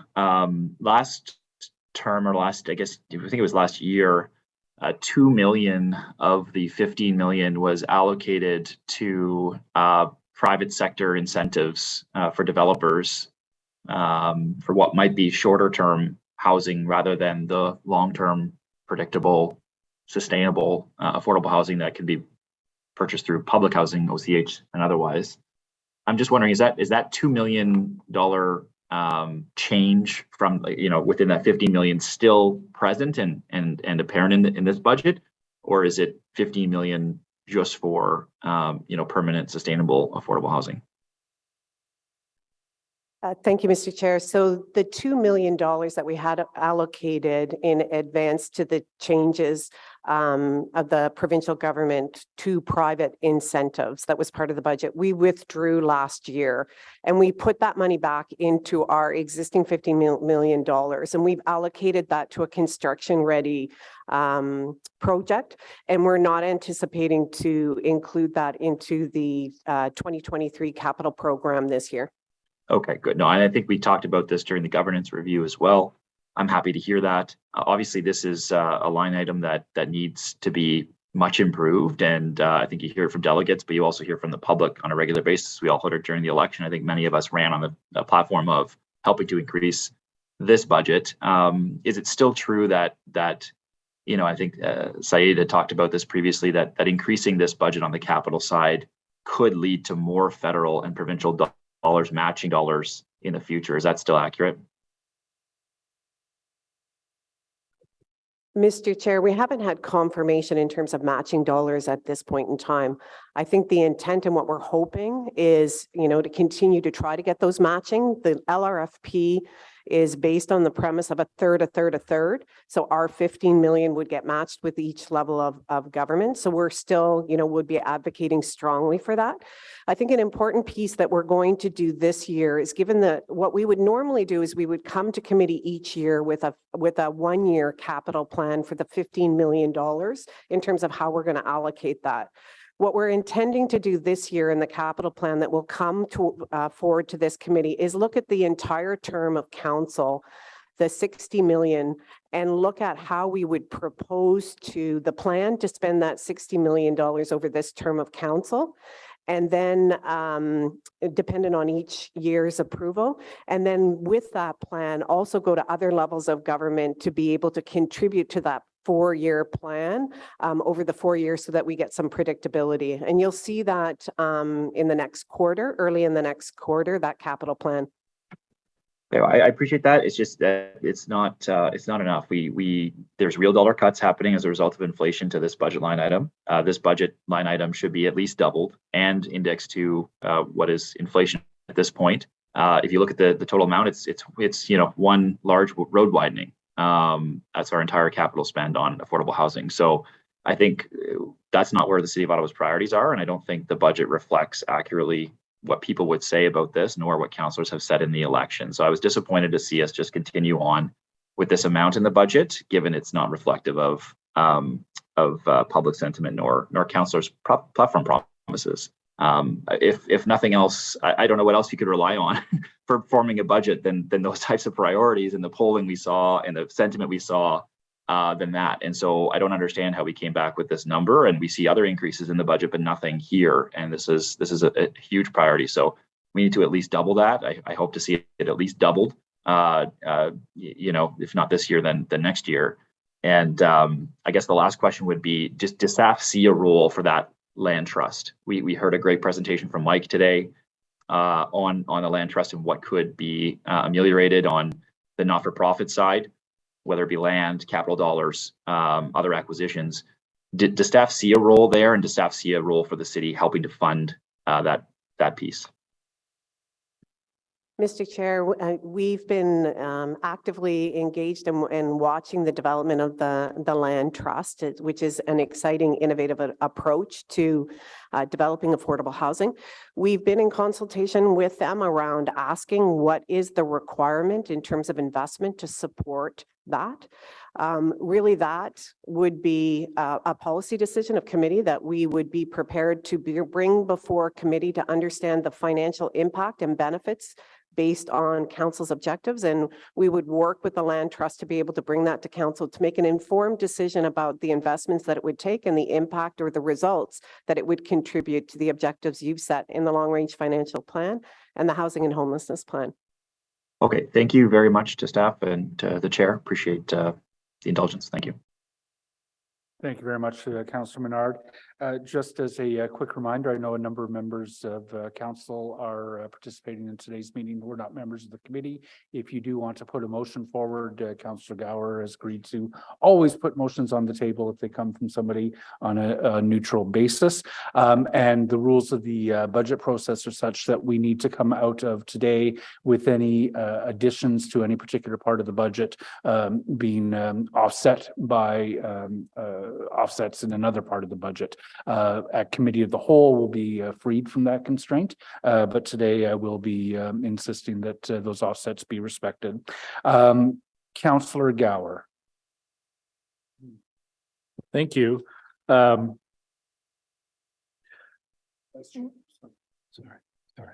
You can call me whatever you want. Is that actually what Cyril had just shared? There was significant that the long range financial plan for housing would be updated this year rather than next year. So that is significant. Is that still going to be a 10-year plan? Is that what staff are contemplating, or will it be a different time frame? Through the chair, no, the plan would be the same duration, 10 years. I think, the importance is originally we had planned for 2024. So next year they'll do that update, but I think it's a priority for me and my team to come back this year in time for the 2024 budget to inform the changes that we're experiencing. Okay.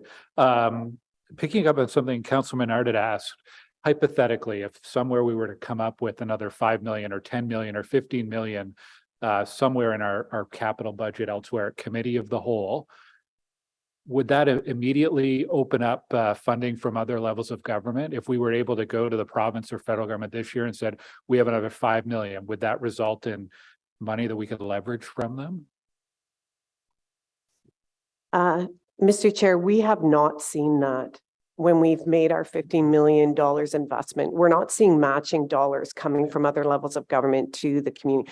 We're seeing, like the RHI that just came out, specific project funding or dedicated funding to meet objectives that we would do in one-time instances. The province has given us our allocation through the OFI program, which is the funding source that they provide to our capital, and it's about 4.7 million. So short of matching the dollars that we would be expecting. Now, I know there's continued advocacy efforts, and would that change? Potentially, but we have not seen that equal matching before.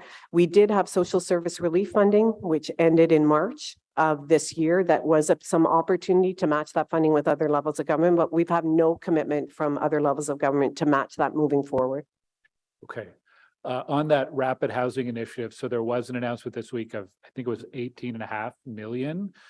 How does that show up in our budget? Is it already accounted for? Can you just explain how the accounting works on that kind of grant from the federal government? Yes, Mr. Chair. So that is one-time funding that's come through the federal government. So that's on top of the 15 million that you would see in the capital budget. So that money, we wouldn't have we wouldn't have had that knowingly in as we developed the budget that money was coming, and it is one-time funding. So that would be on top of the 15 million. That $18 million is for specific housing as well, targeted with the federal program with specific criteria, but it absolutely adds to the number of 48 additional units that we could develop in the next 18 months as part of our capital program on top of the 15 million.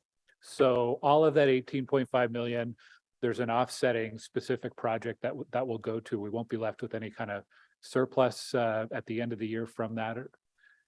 No, Mr. Chair, we anticipated and we're hoping for RHI funding. So we went ahead and did an RFI with the community. We have a number of projects, more money than or more projects than we would actually have money to move forward on that. We're not anticipating any surplus.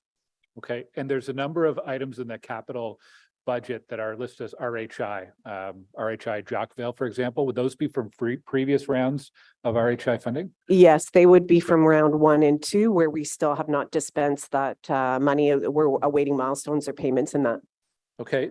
Bill 23, I believe, makes some exemptions to what we can collect for affordable housing through development charges.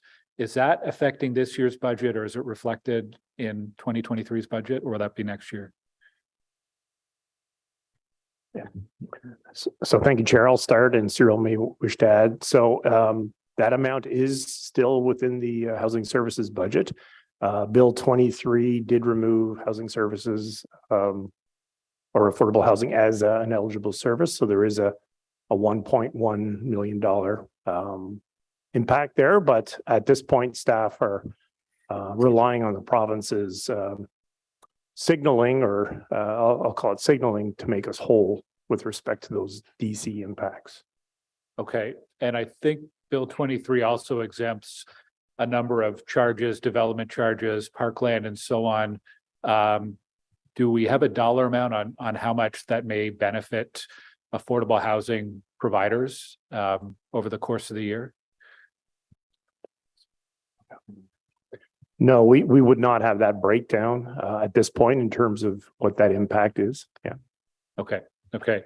Last question, the replacement of the MAP system. I know what it is. It's $4.5 million as a cost.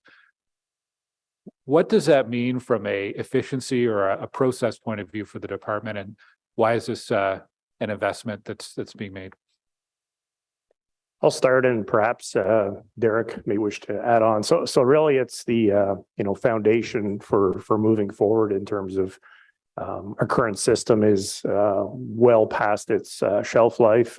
We need a new system that's transparent and folks can track their applications effectively. It'll help us in our reporting obligations moving forward. It's really setting up our whole development review, building code, committee of adjustment. It's a foundational element in terms of moving forward and modernizing. Does it help you approve applications faster, which is part of the provincial imperative? It'll reduce staff time that's spent on the current system. So there will be efficiencies, certainly. Yeah. Okay. Okay. Thank you. Thanks, Chair. Thank you very much, Vice Chair Glower. Councillor King. Thank you so much, Chair. And I wanted to ask a question concerning, heritage planning, which is in conjunction with this budget. As we know, the draft budget currently will reduce the city's heritage planning department's budget by $26,000 in 2023. Appreciating the fact that what is before committee and council right now is a transitional budget, I was wondering if staff can explain the process to engage council concerning outlining the future staff requirements that will be needed to accommodate heritage designation assessments that will be required in the wake of Bill 23. Chair, I'd ask Mr. Court Curry to respond. Thanks, Don. Chair, King, you raised a very good point. We're currently right now reviewing Bill 23, Bill 109 implications on our heritage planning program. Budget 2023 does include a one-time FTE for our Heritage Conservation District Plan development to bring them in alignment with Bill 109, focusing in on Sandy Hill, Lowertown, and Byward. But working with Mr. Herwire and Ms. Forgy, we are reviewing our operational resources that are required, and those will be subject to a further report this spring.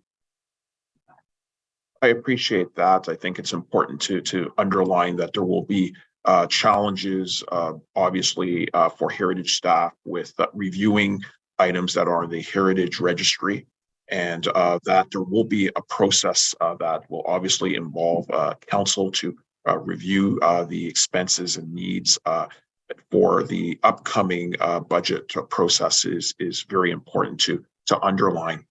My other question involves an item that I raised, I think, at Finance and Corporate Services, just surrounding the investments that we are going to be making in new mapping, which I know that staff touched upon at the beginning of this meeting. So I'm wondering if staff could talk briefly about the investments allocated to mapping and whether and how this will include the development of 3D modeling, which we understand could be an excellent tool to assist with public consultations.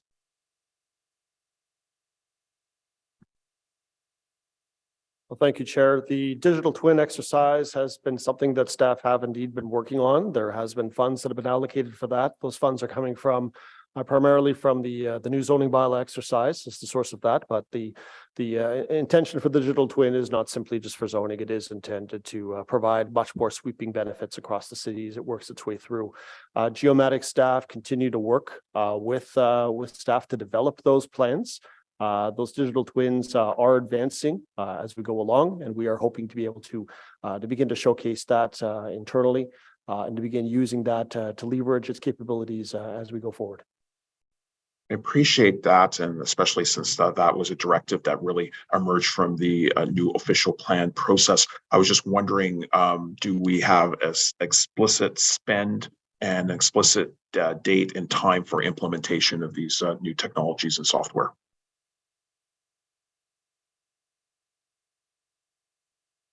With respect to the digital twin exercise, zoning staff are already using that technology right now with the development of the zoning process as they go through. We're also looking to leverage that with our IT department to bring that in-house. That is something that we are looking to do over the course of the year. Currently, right now, it is accessed through an external provider. We are working with our IT colleagues to build up the server capacity within the City of Ottawa infrastructure to be able to bring that entirely in-house. And that's something that we're looking to do over the course of this year. Appreciate it. And that's my first set of questions. Thank you, Joe. Thank you very much, Councillor King. Just a quick note to the committee. I fielded a few questions from members who are contemplating how to dissent on capping the affordable housing capital budget at 15 million. There is a part of the roadmap motion that speaks to the Planning Committee capital budget on page 36, and I'll be seeking a separate vote on that part of the roadmap motion, assuming that the rest may pass in its entirety. Councillor Johnson, questions for staff?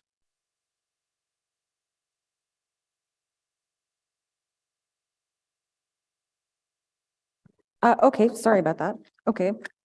So I just wanted to go back, Donna, when we were talking about RHI, and I just want to get you to expand a little bit. I understand that they are certainly contributing $18.5 million and that is a good thing and that the federal programs are a good thing. But what are we still not able to achieve with our current budget for the 15 million? What is it that you would like to be able to do that you still are not able to reach? I don't know if the RHI is the solution to some of our own hopes and dreams within the plans that you've created. Could you expand on that? Thank you, Mr. Chair. And I think the councillor raised the issue around the escalating costs, the pressures, the contingency requirements that we have on our existing capital program, interest rates, like all the converging factors. And so council set in the last term of council clear objectives in the housing and homelessness plan and in the LRFP around the number of units, 500 units that we would develop each year. With those constraints, we can't meet that council objective to deliver that plan that council set. But I think the challenge is that we're not really clear yet around what are all the market forces and the other levels of government's contribution. Because again, that was based on a third, and the assumptions that other levels of government would be contributing to that plan. And I think for this term of council, and I think what Cyril has raised is, the need to do a long-range financial plan, to put the converging factors in front of council, and then for council to make a decision around how they want to proceed with those investments, either to meet those existing targets, change them based on the assumptions of other levels of government, or make more investment based on your priorities. And the intent this year is to do that work, to put that in front of council so that you can make the decisions that you need. And our intent is that by doing the 4-year capital program with the 60 million that council has already committed over the entire term and start to plan that out, that also gives you an understanding of which projects just with municipal funding you can advance within the city with against that long range financial plan. So we're thinking those two pieces are really going to give you the information then to set your priorities as a term of council. Okay, thank you very much. Because I think that 18.5 million is kind of like, we're going to get a real cash injection here. And it is true. And I absolutely value that program, but there is an application process. You can be screened out of that funding based on the criteria that the federal government puts forward. And so we can achieve certain objectives with that line of funding, but not others. And so we will still need to have a strategic plan within council of our more local picture and what the pieces are. So I appreciate your clarification on that. And then similarly, now that you used an acronym in a very quick way, but it's OSHRI, it's the provincial contribution at 4-point-some. Oh, your friends, pardon? Yeah, Ontario Priority Housing Initiative. Right, Ontario Priority Housing Initiative. So can you describe over the last several years how that funding has changed? Oops, sorry. So I think the short answer is it hasn't. So it's stayed relatively consistent over the years, that amount. Okay, yeah. So we still have some shortfalls that we're looking to achieve with that a third. And I know we're all anxious to get to work to figure out how. So thank you to Mr. Rogers for suggesting that we'll have a plan in place, and to Donna as well. Okay, so I have a couple other questions. So I understand through the vacant unit tax that we were going to be seeing an increase to our affordable housing capital line as well. Is that something we can anticipate for 2024 budget? Through the chair. So actually in 2023 budget, we are contributing 4.4 million to the housing reserve from the vacant. Yeah, from the vacant unit tax. Yes. Okay. So that's why we don't see it here in this piece, because it's going towards the reserve. Exactly. The housing reserve. Thank you for that clarification. And then my other questions are really about looking at some overtime lines. So this might be something that should be easily apparent to me, but I was wondering why what kind of pressures we were creating for overtime within our right-of-way heritage and urban design departments, as well as our building code departments. What's going on there? Thanks, Chair. I can speak for right-of-way heritage and urban design. They're mostly being generated by our inspection services branch. So that branch is made up of our 60 development inspectors, capital inspectors, water inspectors, and right-of-way inspectors. Construction season obviously very strong last year, and so we work a 24/7 operation for a number of projects, specifically on the capital side, where we need to line up with our capital partners. This year, we're forecasting as well a significant surge. The construction season has elongated, certainly over the last few years. Work is already being done on the 2023 capital program, so it is a constant pressure, but we do get monthly reporting. We do have the appropriate controls in place to monitor overtime, and we will be right-sizing the budget as appropriate. And I assume that those factors for overtime are part of the collective agreements with the staff in your department. So as these things change, do we get an opportunity to review what overtime controls we have and whether or not there's a way for us to rejig it so that we don't see a surge as you've described? It's a great question. A lot of our work is seasonal. And so within the branch, we do look at covering, providing growth opportunities, but also covering off where we have capacity issues with existing staff to minimize our overtime needs. But on the macro level, yes, we are tracking our overtime trends and working with HR on identifying with my colleague, Mr. Buck, who's on the line in Building Code Services, how we can look to mitigate overtime on a cross-departmental basis.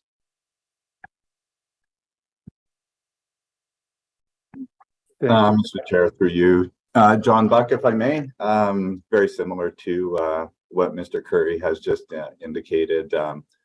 Certainly we look for opportunities to be very efficient in our resources, and certainly overtime is typically only authorized with the appropriate, permissions through the supervisors and whatnot. Our overtime in Building Code Services is largely allocated to our inspections team as well. And, certainly the summer season is our busy season, as well as following up after, whether it be a climatic event like the windstorm or even right now, unfortunately, what's going on in the East End. But we've made some strides in our hiring this past year, and that we're actually very proud of, and we don't anticipate overtime to be as needed to cover off our day-to-day volumes as it previously has been. Mr. Chair, I just want to make sure for point of clarification. So the overtime is governed by collective agreements. So as per, those are the rules that we follow from an overtime perspective. And then from a building code, just to add to what John said, they're governed by the building code reserve, so they're kind of fully funded. So to the point, it is the variability that kind of drives that overtime in terms of demand, supply and demand. Thank you very much for that additional clarification. Councillor Troster. Thank you so much, Chair. And you'll have to forgive me. It's my first budget process. I have a bunch of questions. The first question I have is, so we were told by the mayor's office and also by your former colleague, Saeed, that that $15 million for the multi-faith housing initiative DREAM project at LeBreton Flats was included in this year's budget. Can you confirm if that's the case?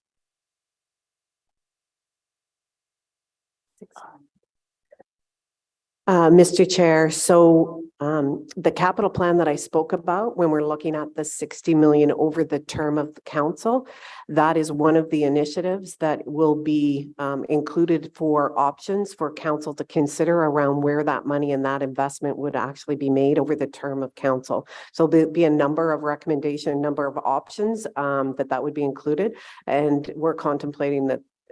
Contemplating that project, the 50 million that they're looking at in that $60 million capital plan.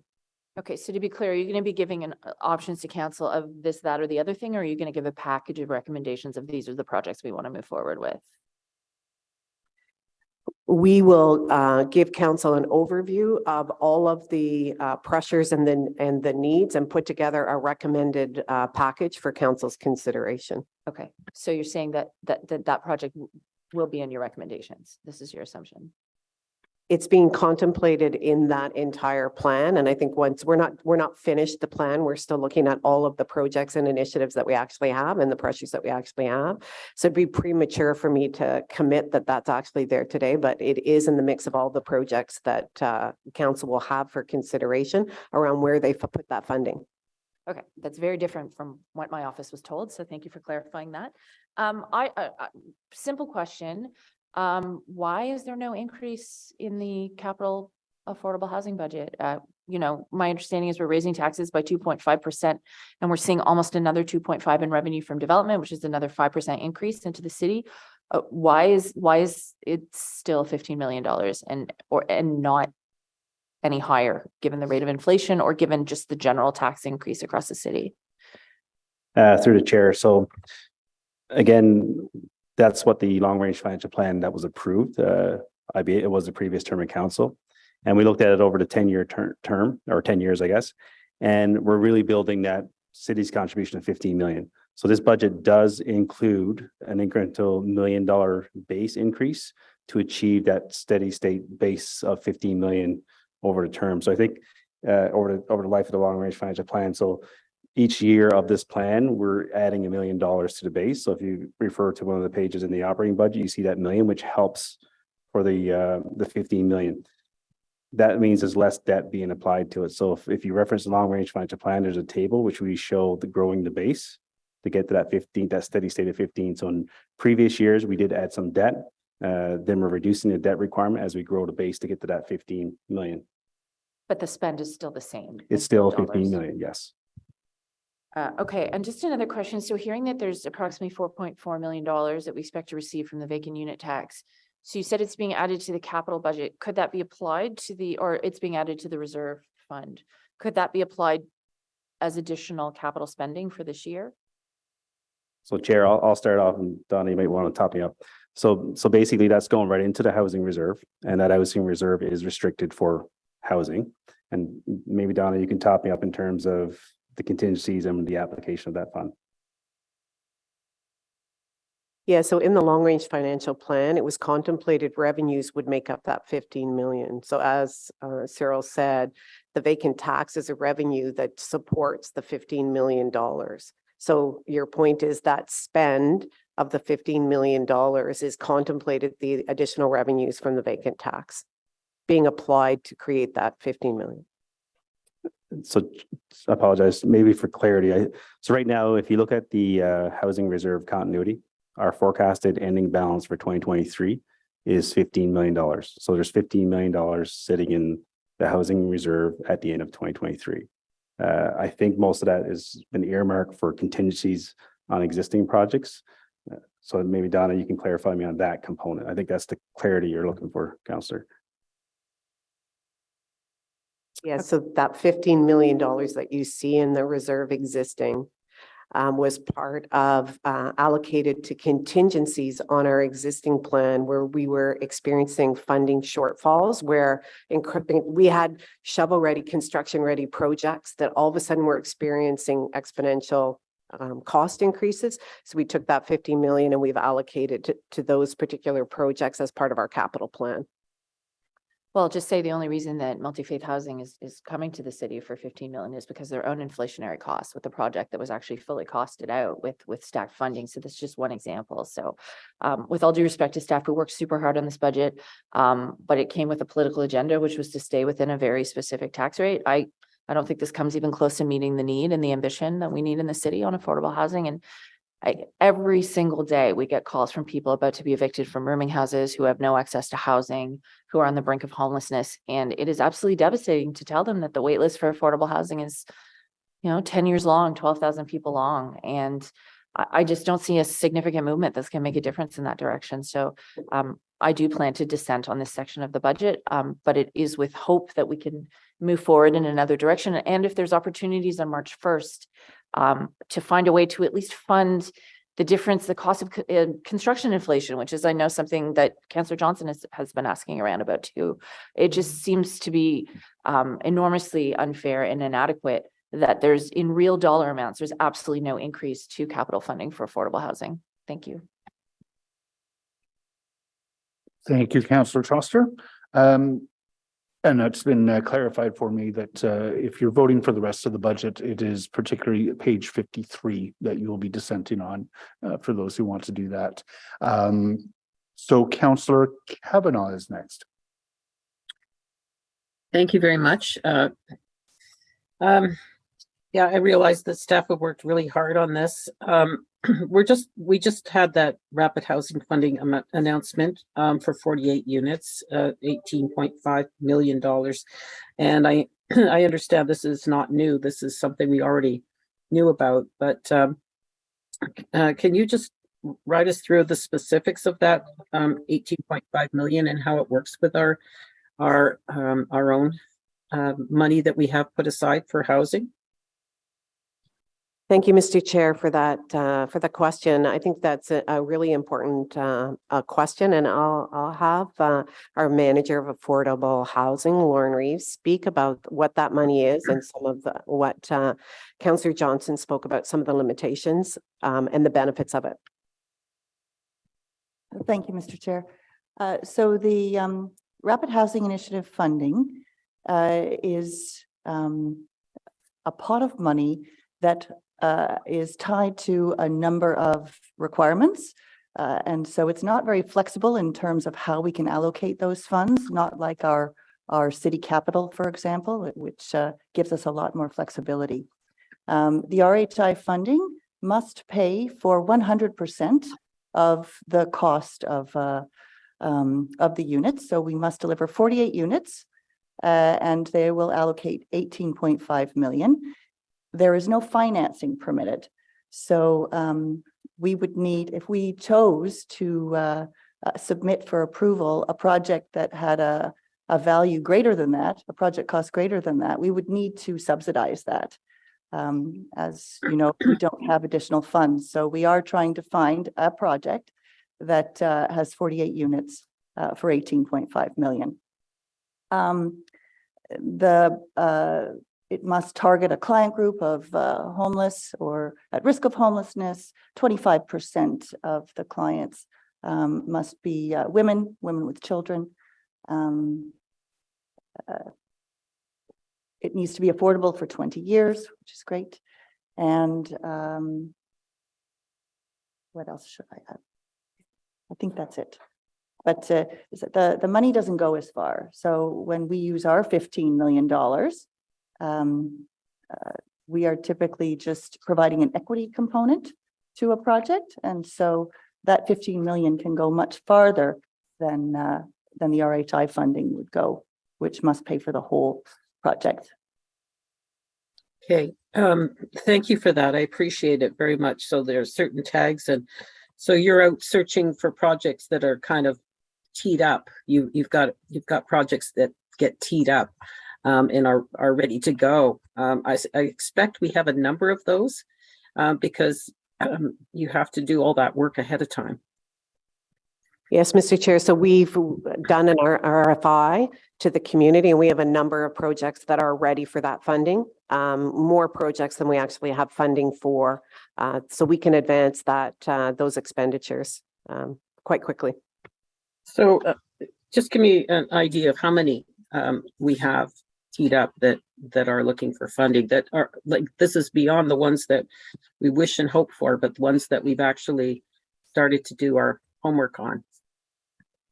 So my understanding, Mr. Chair, is that we have roughly about 5 viable options that we think could meet the criteria that we could actually move forward on. And we would need to be selecting that based on the dollar value to do the work to select how many and which ones we would actually move forward on.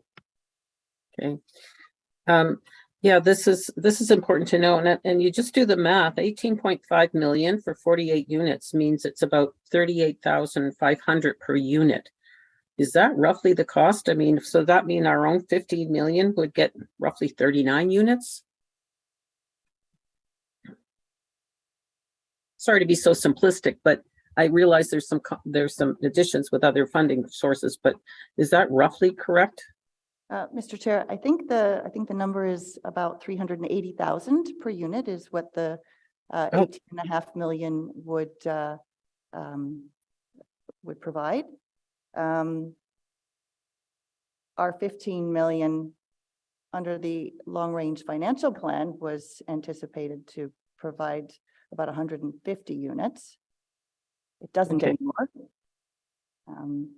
It's about half that. Okay, so 15 million is about 150 units. Pardon my math.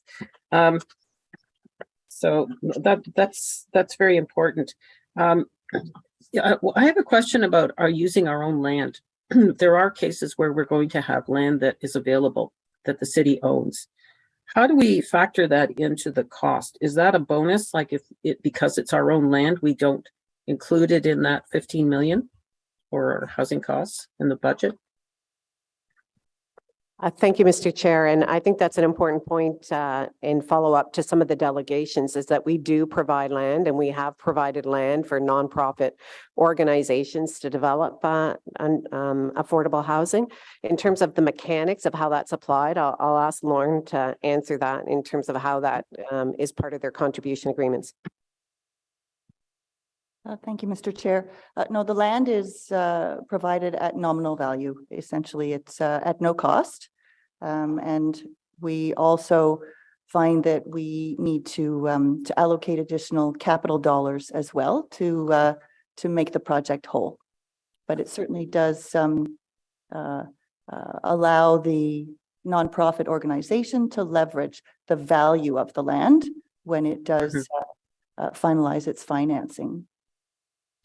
Okay, but on our books, in our budget, we don't take that out of the 15 million, like the value of the land or anything. That is correct. Yep. Okay, that's it. I think that's important to know, and I think that's helpful to know. It's a bonus, as it were. So when we were referring to projects, I just want to make sure I understood. You were talking about 5 projects being ready to go, but were you talking for the rapid housing funding we just got, or overall? I thought it'd be a lot more. Mr. Chair, no, that is just for the rapid housing. And when we did the call for proposals in terms of what we believed were going to be the criteria based on previous programs, we have over 1,000 projects that are ready in the community for affordable housing. 1,000 projects. Not to units, but projects. Sorry, units. Oh, units. Yeah, okay. Units. Sorry. I got excited Thank there. you for correcting me. 1,000, that would be wishful. 1,000 units over how many projects, Lauren? 30, 35? Probably about 35 projects, yeah. Yeah. I can't help but think Ottawa Community Housing will be a big part of that. And we would be welcoming any help that we can in terms of those. So much appreciated. I have a different question. In terms of planners, one of the things I keep hearing about, and this is from Ottawa Community Housing, and it's also from other developers, is the time it takes for applications to go through, and how they want streamlining because of the fact that this money has usually a tag on it for, time limit. You must spend it before, in a certain year, and then the process takes so long. Could this be resolved with more planners? I wonder if we have a shortage and if we're having trouble hiring them, or, because I feel like our planners are great, but I feel like they're very overworked.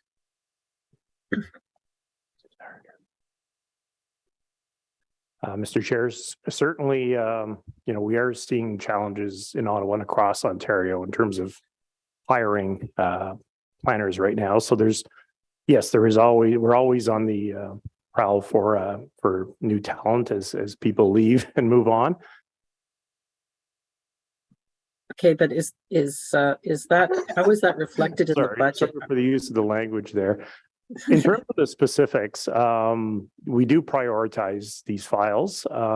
Quite often there are challenges, and sometimes there is, I'm thinking of a recent example. There's a change in the plan that has been previously approved that affects OCH's time. And unfortunately, those kind of situations do require time to work through.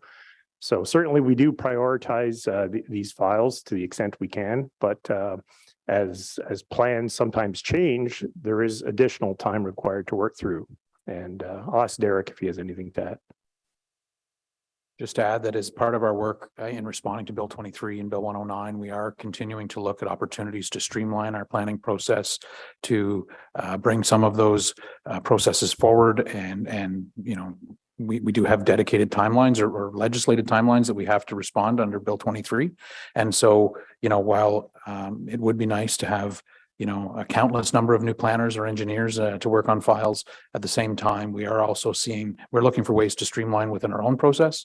We are also seeing a decline in application numbers that should hopefully free up resources, and depending on how long that lasts, that decline in the housing market and application numbers, at this point in time, it's probably a little premature to be looking to ramp up staff numbers when we haven't yet seen signals of the housing market picking up activity.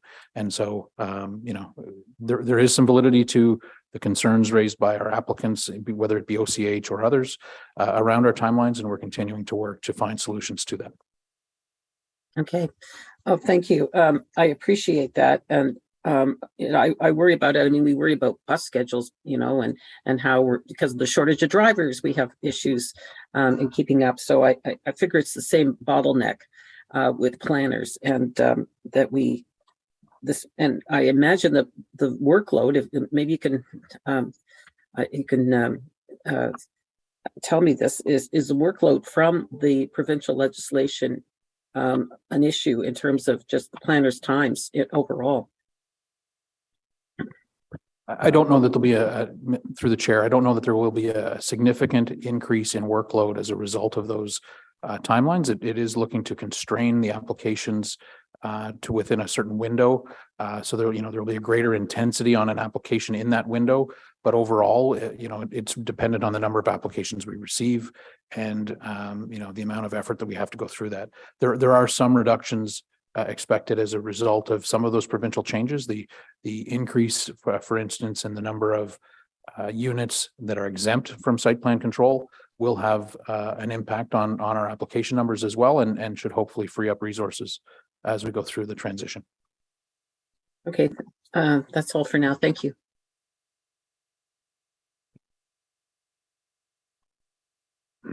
Thank you very much. Councillor Brockington.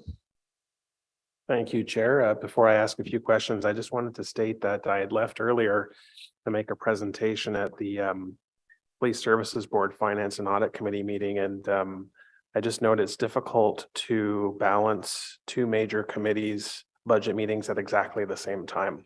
So if we can have better coordination next year, that would be appreciated. I just want to echo previous comments about the dollars allocated for new housing in the capital budget. Council's declared an emergency in housing and homelessness. We have inflationary costs impacting the industry. I've never seen such a greater focus from my residents on housing and homelessness issues than there is right now. So that echoes or aligns with Councillor Menard's comments earlier on, and I do think there needs to be greater movement here in this budget. So I just wanted to add my comments to that as well. My one question on the budget page 53, the $15 million is broken down into three different pockets of money. Tax supported is about 2/3 dedicated, and the one is debt, and the other are development charges. So could staff just talk me through these three pots? Are we spreading it out simply to spread it out so one budget line doesn't have to provide the $15 million all at once? Or why isn't it 3-3-3, like 1/3, 1/3, 1/3? Just talk me through this splitting, please. Through the chair. Yes, so in terms of the long range financial plan, what that reflects is, we started this plan in 2021, and I'll reference it right directly. At the time, we had a $6 million base, and then there was, one-time funding of $7.7 million. Our plan over the term is basically, or over the term of the LRFP, was to grow our base to 10 million. So we're right there right now in terms of the base contribution from a cash perspective. That overall plan to get to 15 million was also a component of debt and some DC charges. If you do look at the overall plan, we had more debt in the earlier years, but then we slowly reduced some of that debt as we're building the base up. So that goes back to my earlier comment in this budget. If you reference the operating section, there's a $1 million increase to build that base. So from a cash perspective, of the 15 million, we're building that base to 10 million in cash. And then the other components to get the residual 5 million to get to the 15 million is a component of some debt and then some DC charges. And sticking with that page 53 of this budget, right now, the multi-year plan, according to this page, is $15 million investment in 2024, 2025, 2026. Is that still the plan on paper now until there's a different course of action approved by council? Through the chair, correct. So this plan is aligned to the existing LRFP, which I committed to earlier to come back this year with a revision of that plan. Excellent. Okay. I think there would be some benefits to, if staff could please provide all members of council with a slide that I saw as part of the housing briefing that we had in this room a couple of weeks ago. Some colleagues reference the city's investment in housing on an annual basis to be $15 million. And I think the presentation indicated it's closer to 200 million because there's a difference between brand new housing that's being built versus contributions to co-ops and affordable housing and social housing and the upkeep of social housing. So I think if that slide could just be circulated to everyone again, I think that would be good to take into if we're contemplating changes to this budget. The other questions I have are more directed to Mr. Herwire, and I think it piggybacks on what Councillor Kavanaugh was getting to, and that is, in my 8+ years now, I've never spoke to anyone in the planning department that said, you know, Riley, we have nothing to do. Where we look out the window, we just wish an application would come in. It's the exact opposite. We are, and these are my words, overwhelmed. Every year, yes, there's some fluctuation in numbers, but with, pressures of hiring staff, retirements, we have the provincial government saying municipalities need to do more. There are now refunds on application fees when certain applications don't meet certain time requirements. Staff always try and give us an answer that says, yes, we'll make do with what we have, but what is the reality that's happening? Are benchmarks being met? Are there red flags with these provincial timelines? What are you anticipating for refund levels in this year in particular? If we could have a better understanding, that would be great. Thanks for the question. I'll start, and either Mr. Moody or Mr. Rogers may wish to add. So certainly we're looking at that right now, the Bill 109, Bill 23 impacts. We will be bringing a report forward in Q2 that look at those additional resources that we're in the process of identifying, given the timeline issue, conservation authorities' reduced role in the planning process, a number of factors at play there. So we will be bringing that report back to committee for consideration. And certainly in terms of a budget impact, the province did shift the effective date to July 1st of this year. So we wouldn't see those impacts, based on the timelines till late in 2023. So we're anticipating, minimal impacts as a result of those changes for 2023. And in the meantime, we're working on that report that will hopefully address any gaps.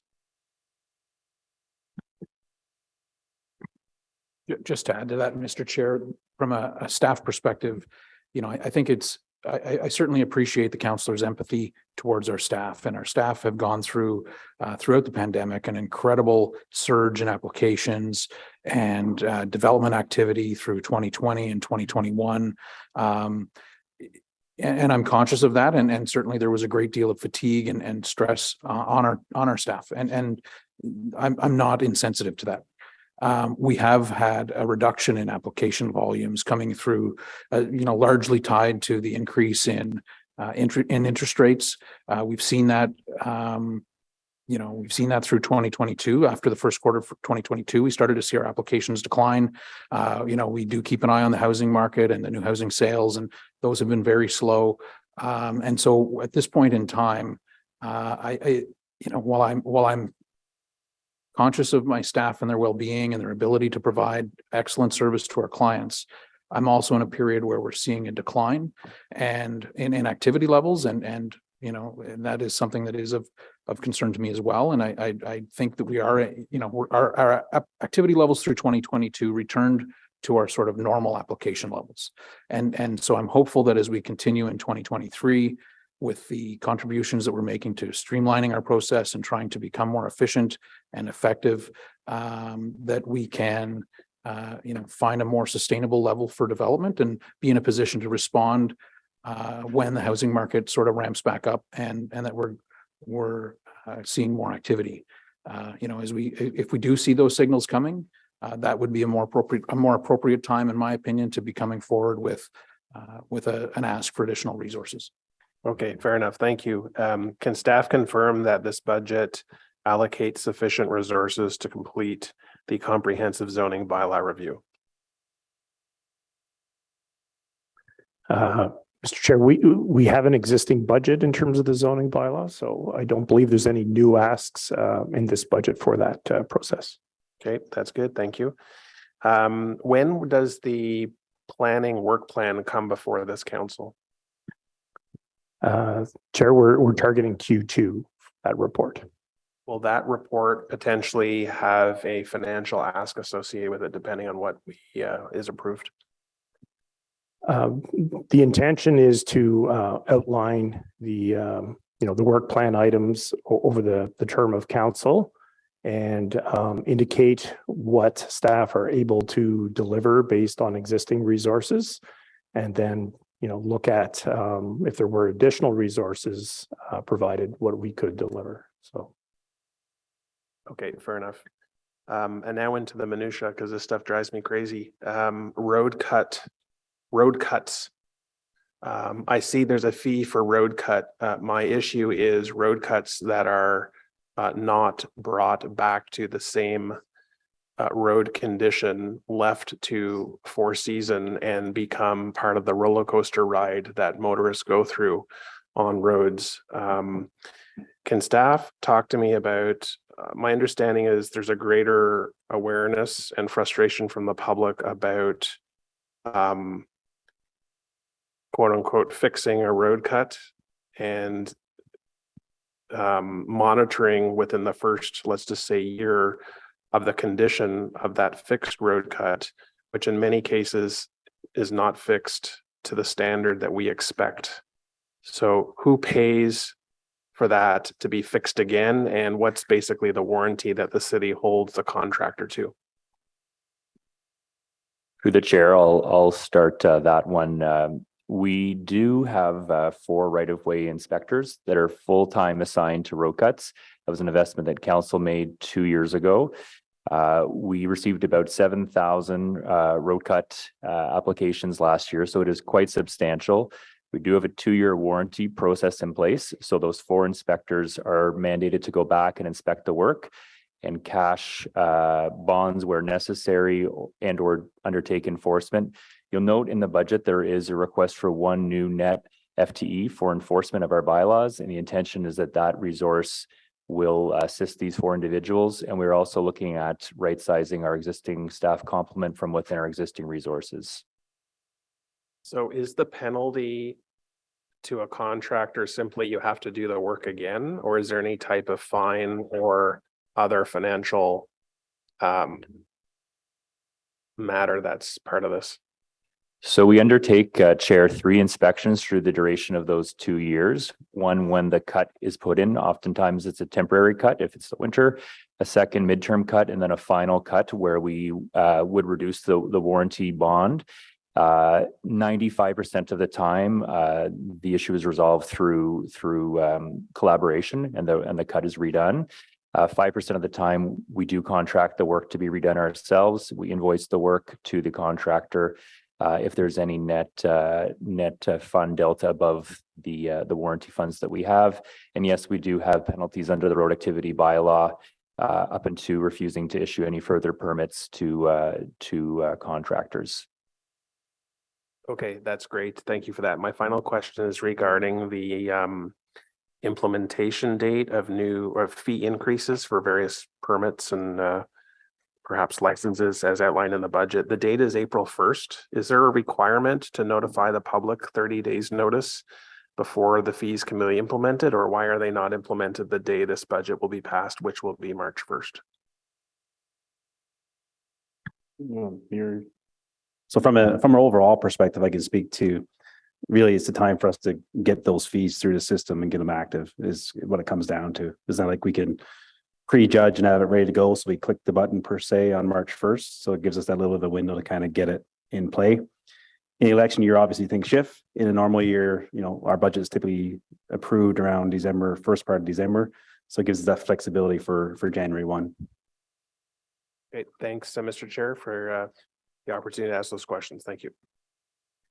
Thank you very much, Councillor Brockington. Councillor Johnson. Thank you. I just wanted to ask Charmaine and your team a couple questions. I know that you are planning a town hall, I think in the month of March, to discuss the implications for Bill 23 and Bill 109 on planning. I I am very much in support of greater transparency in public education when it comes to these types of changes within planning. It's a really hot button issue, obviously, planning changes and seeing your neighborhood changes. Within this budget, are there other anticipated public participation moments or civic education opportunities that are coming forward? Or looking to 2024 and beyond, do you have continued aspirations to grow those types of offerings? Like I know the planning primer you do twice a year. You know, I used to work with Barb.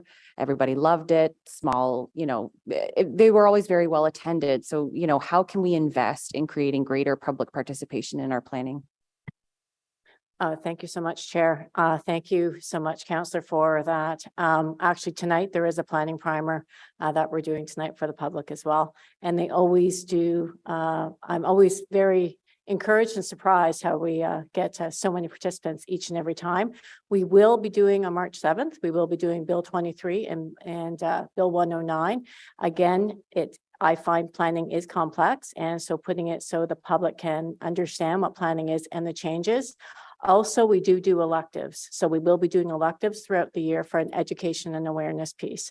And so as legislation changes, we will be going out and advising the public with those changes. And the electives we did one on heritage, we did one on the DCs. We will be doing an elective on DCs as it comes due in May 2024. So all of those opportunities, the zoning will be a big piece with the new bylaw of the zoning bylaw will be a big piece for public participation.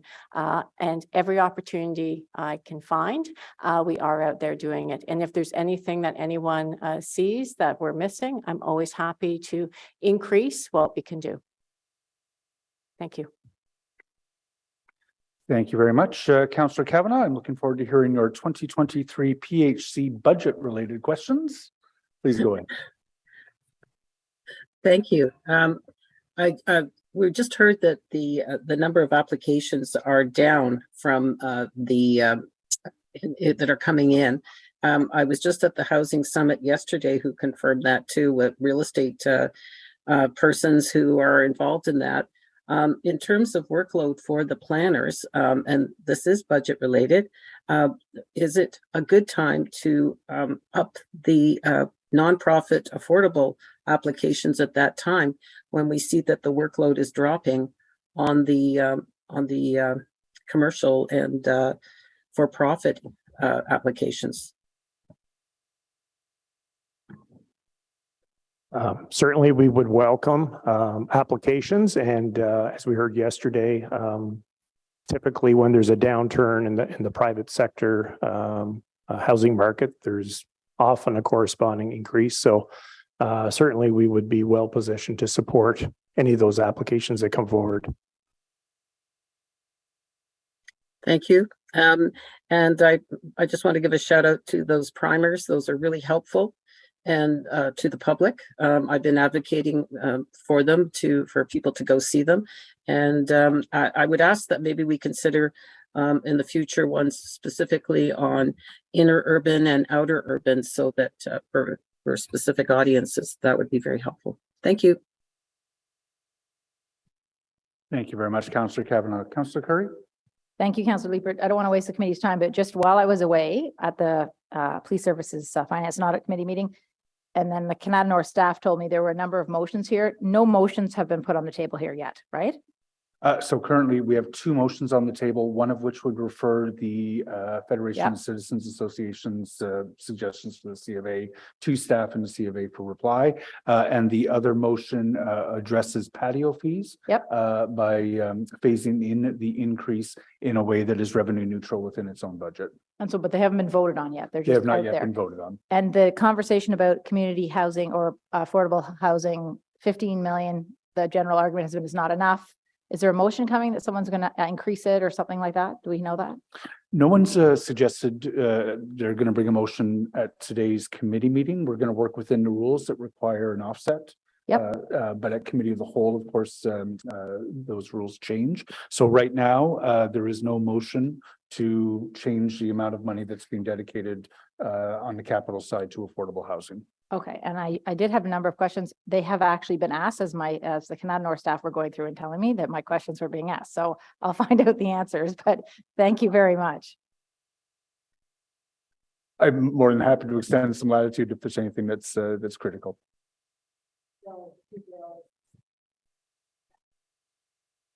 Okay, and it has been a significant source of discussion at today's committee meeting, obviously on every councillor's mind. I don't have anyone else on the speakers list. Did anyone want to wrap up or make any further statements before we move to a vote? Councillor Brockington? Just on the FCA motion, the delivery date is the end of this year, and I'm just wondering, because this is one of the thing, part 2 of the motion was to talk about staff comments coming to this committee by the end of the calendar year, and I'm just wondering why that's so late. Is that not possible to be done by the end of Q2? I'm assuming the timelines were probably worked out with staff, but yeah, can we put that motion up? And 2, staff, do you anticipate that it would be, that this is something you could accelerate? Thank you, Chair. We did not comment on the timeline, but I guess the unknown is how long it would take the Committee of Adjustment to respond to their piece. As you know, we do have multiple reports coming in terms of, Bill 23, Bill 109, work plan, housing pledge. There's a lot coming in the next few months. So I would endeavor to deliver as soon as possible, but I would hate to say like Q2. Did you want to put a motion on the table, Councillor Brockington, to amend? The reason why I ask is I want something before we enter the next budget cycle. So would you be satisfied with agreeing to by Q3? I think we can work with that. Yes. Okay, so that's my slight change then to the motion. Do you want to amend the motion to end of Q? With a summary by the end of Q3 2023. Is that amenable as a friendly motion to the mover? Fantastic. So with that friendly amendment, then, so with a summary by the end of Q3 2023, is that motion carried? Great. Thank you. We also have a motion with respect to patio fees and phasing in the increases to those. Is that carried? Carried. Carried. So we'll put the roadmap motion on the board. It is essentially a motion to approve the proposed Planning and Housing Committee budget broken down into multiple phases. I think what I would simply ask is whether a committee is willing to approve the motion as a whole, and shout out your dissents to page 53 if you so choose. So is that motion carried? Carried. Dissent on 53. Dissent on 53. From Councillor Kavanaugh, Councillor Troster, Councillor Brockington, Councillor Johnson. Excellent. Okay, so that's the vote on the budget. That is carried. Thank you very much to staff for your work on that, and thank you very much to colleagues for their work in exploring the budget. And this is obviously one of the most important jobs that we have. Moving on through the rest of the agenda, I don't believe we have any in-camera items. Are there any notices of motion for subsequent meeting? Seeing none. Are there any inquiries? Seeing none. We have no other business. The meeting is adjourned. Thank you very much, colleagues. Our next meeting will be on February 27th.